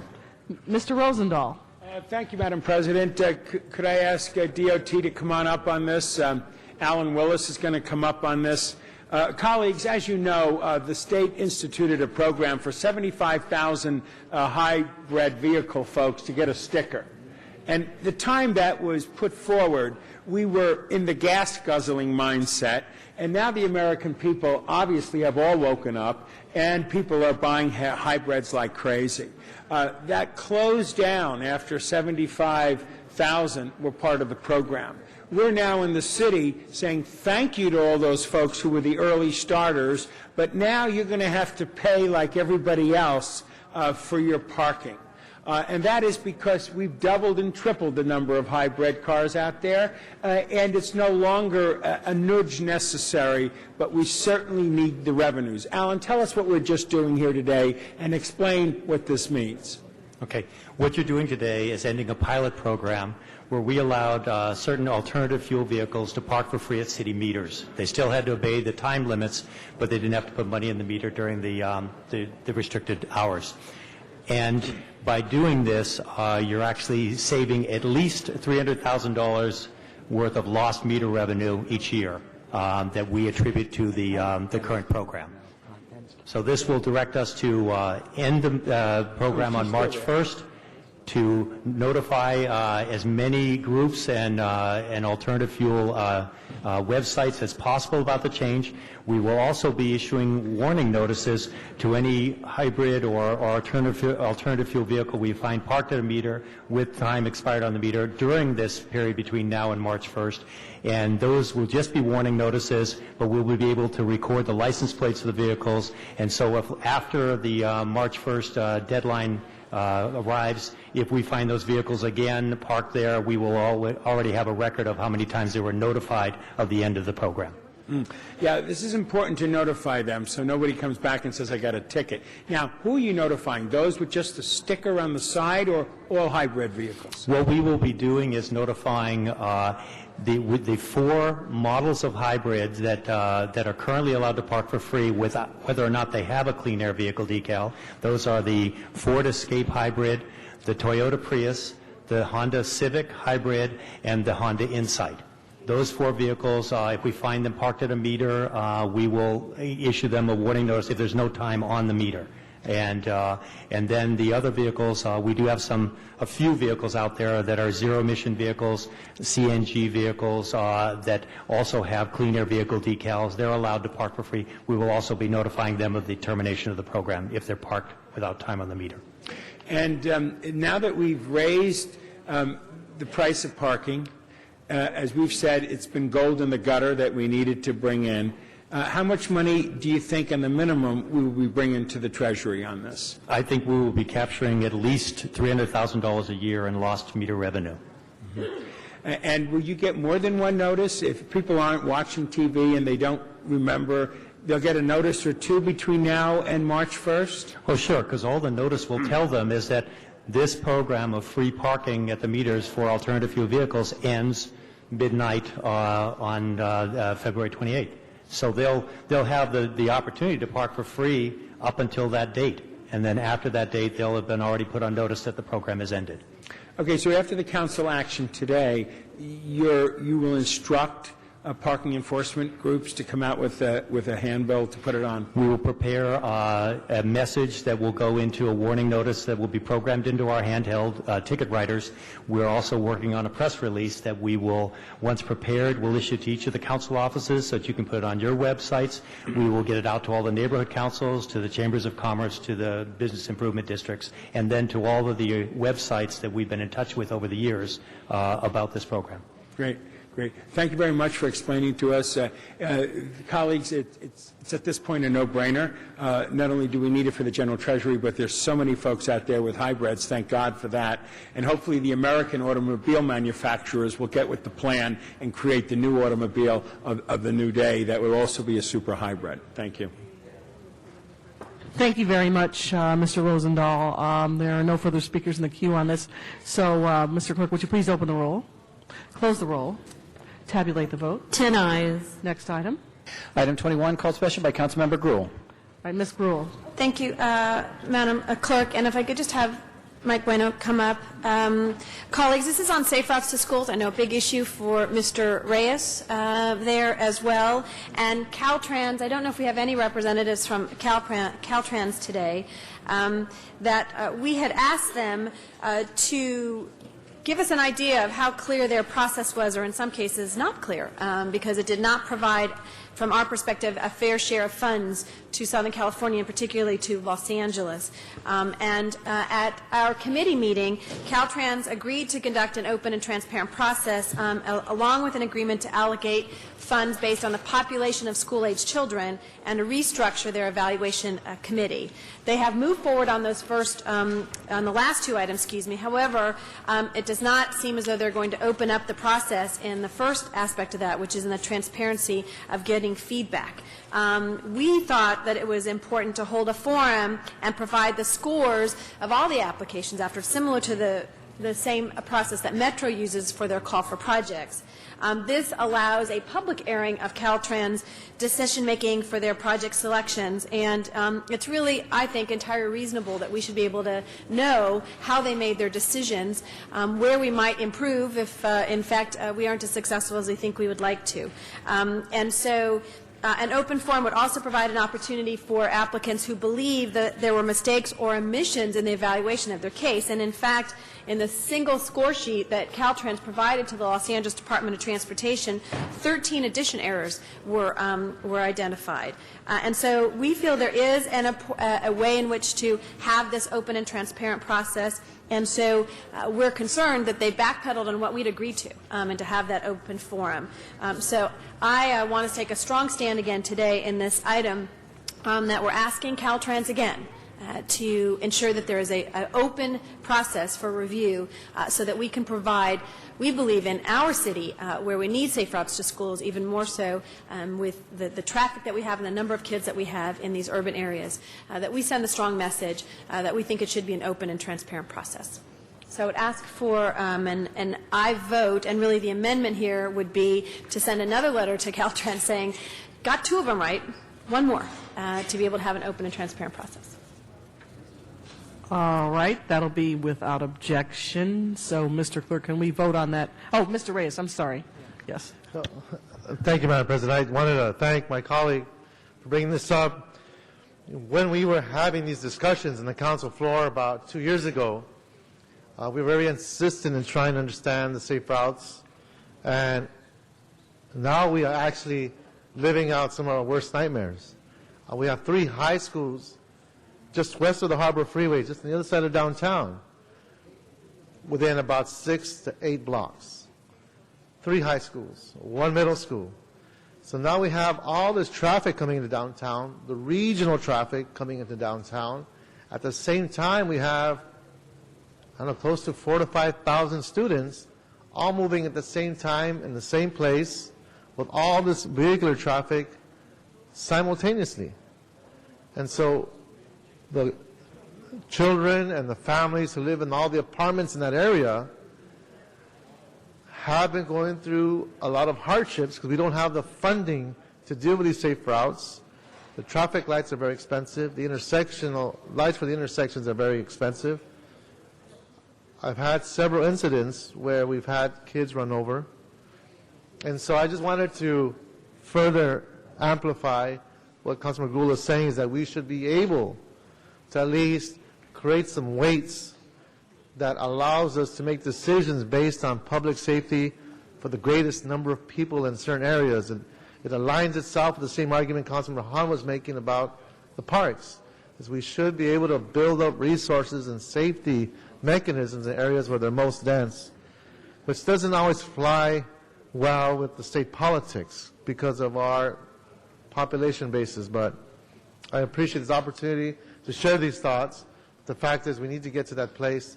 Now, can you tell us what type of programs they're considering just in general with these safe routes? Well, the way the process is structured, well, the first thing is we're looking at all the projects from the previous cycle that did not get funded. And generally, the Safe Routes to Schools projects, the way the program is written now, it's kind of school-based. And so they're looking for a Safe Route to School project to look at one school and make improvements around that one school.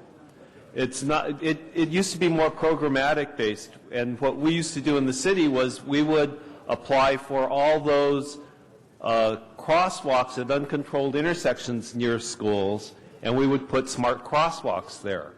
And that seems like, to me, a more effective way of using our money, because we're putting it on problems that are most urgent to us.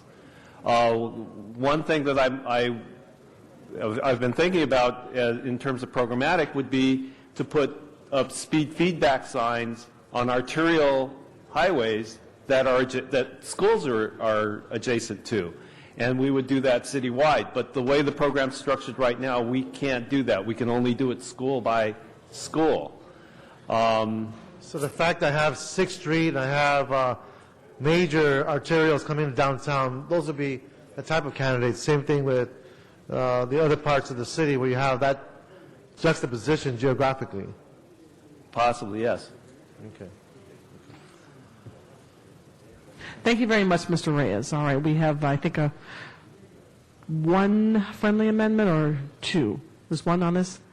Do we have any friendly amendments on this one? Just to direct the Department of Transportation to send another letter to Caltrans. Okay, great. So we'll accept that as a friendly amendment without objection. And if you would open the roll on this item, close the roll, then tabulate the vote. 10 ayes. Next item. Item 24, called special by Councilmember Gruhl. Ms. Gruhl? And there is an amending motion that has been circulated. Thank you. And that was one of the reasons I called this special. And colleagues, I just want to highlight, as we're talking about budget items today, as we're looking at our expenses and tough decisions, and to really look at some of those items that are extras during this difficult budget time. We heard from one of our most senior active residents last night at the Budget and Finance Committee. This could be the beginning, only the beginning of our budget difficulties. Parking validations are something that have been nice to have, but when you're faced with cutting staff and versus parking validations, I think we're trying to balance that here in the city of Los Angeles. And so, colleagues, what we have before you today is actually a validation policy, which was surprising to me that we didn't already have that in the city of Los Angeles.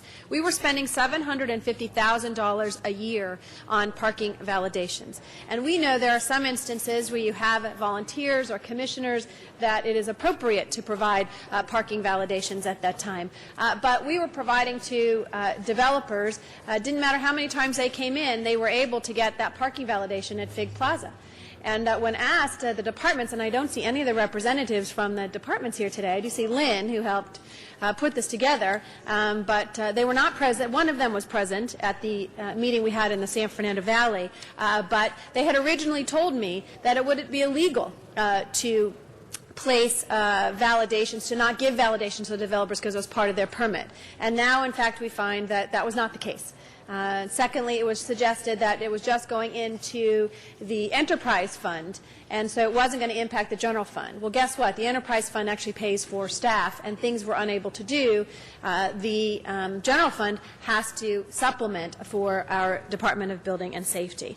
One of the issues that was challenging in your district, Ms. Perry, was the library, downtown library, and the importance, and Rita came to speak to this, why they had set that up. And although we are not currently limiting the parking validations for the downtown library, we do feel, and that is the amendment that is before you, that they should look at exactly who is receiving that. We have about 8,000 people a month that are getting parking validations, and we have no record of who those individuals are, whether or not they're coming to lunch at Pinot and deciding that it's free to be able to park in our parking lot, and we are having to subsidize that. And so we think it is important for them to do that survey and for people to be held responsible if they're not, in fact, using the library. We want it for library patrons, and if there's any money that we can be saved as well as serving the public, we think that is important. So I would ask for an aye vote today on this policy on parking validations in the City of Los Angeles and the amendment as proposed. Thank you. Thank you, Ms. Gruhl. Mr. Clerk, if you would please open the roll on this item. Close the roll. Tabulate the vote. 10 ayes. Next item. Item 43, called special for cards. All right, just a second. Mr. Zumadog and Matthew Dowd, if you'd please come up to the podium.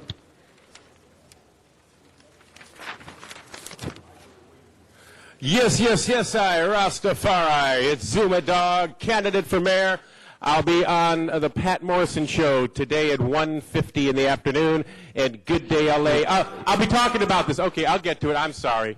It's not general public comment. This is about the special event fee waivers, and I would like to say, after being featured in LA Times and Fox 11 News on the special event fees, am I complaining about it? Well, they real quick took care of the situation. I'm here to tell you, people, in a triumphant, celebratory moment as Zuma Dog candidate for mayor, I am here to say, after picking up this issue of special event fee waivers, robbing the city money, giving it to privatized business when it shouldn't, I am proud to say that for 3 council meetings in a row, the special event fee waiver has been batted down all the way to 2 or 3 items of a reasonable measure, and so I cannot believe it. A true goal has been accomplished, that the city has finally cracked down on this. Thank you to everybody. Zuma Dog for mayor.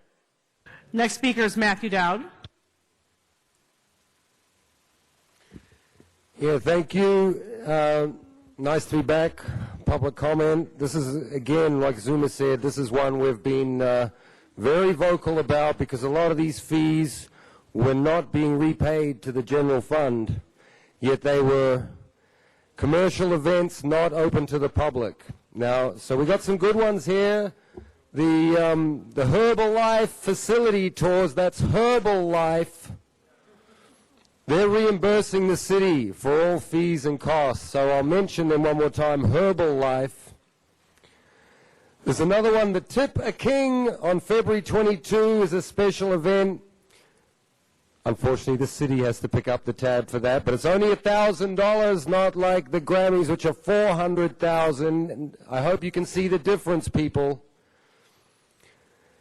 And there's another one, the 11th annual Cesar Chavez Day Walk and Festival, $10,000 only. It's marginal. I want Wendy Gruhl to know, too, that I was listening to her, and I know what it's like when nobody Thank you very much. And I believe our visitors in the San Fernando Valley and Van Nuys City Hall have gone home for the day, but for the record, I'll read their names, Miriam Fogler and Donna Pierman, for the record. Thank you very much.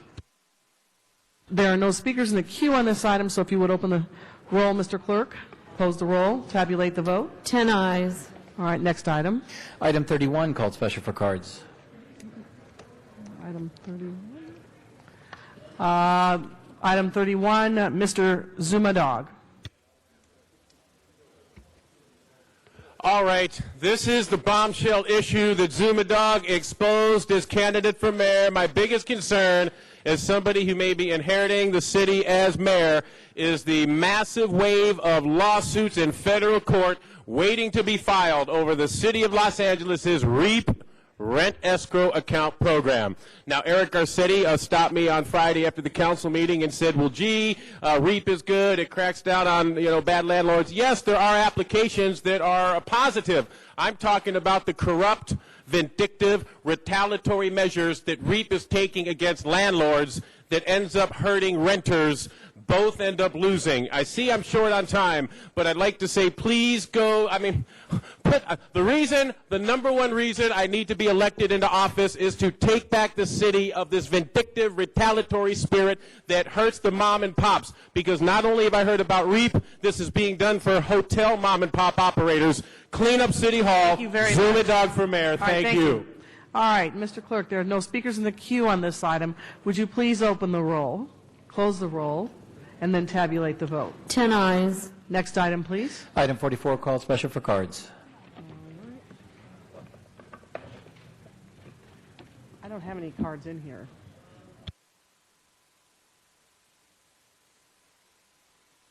All right, I don't have any cards in there. There are no speakers in the queue, so if you would open the roll on this item. Close the roll. Tabulate the vote. 10 ayes. Next item. Council has motions for posting and referral. Motions are posted and referred. That clears the desk. All right, very much. Thank you very much. Members, are there any announcements? Any announcements? And if there are no announcements, would you please rise for any adjourning motions?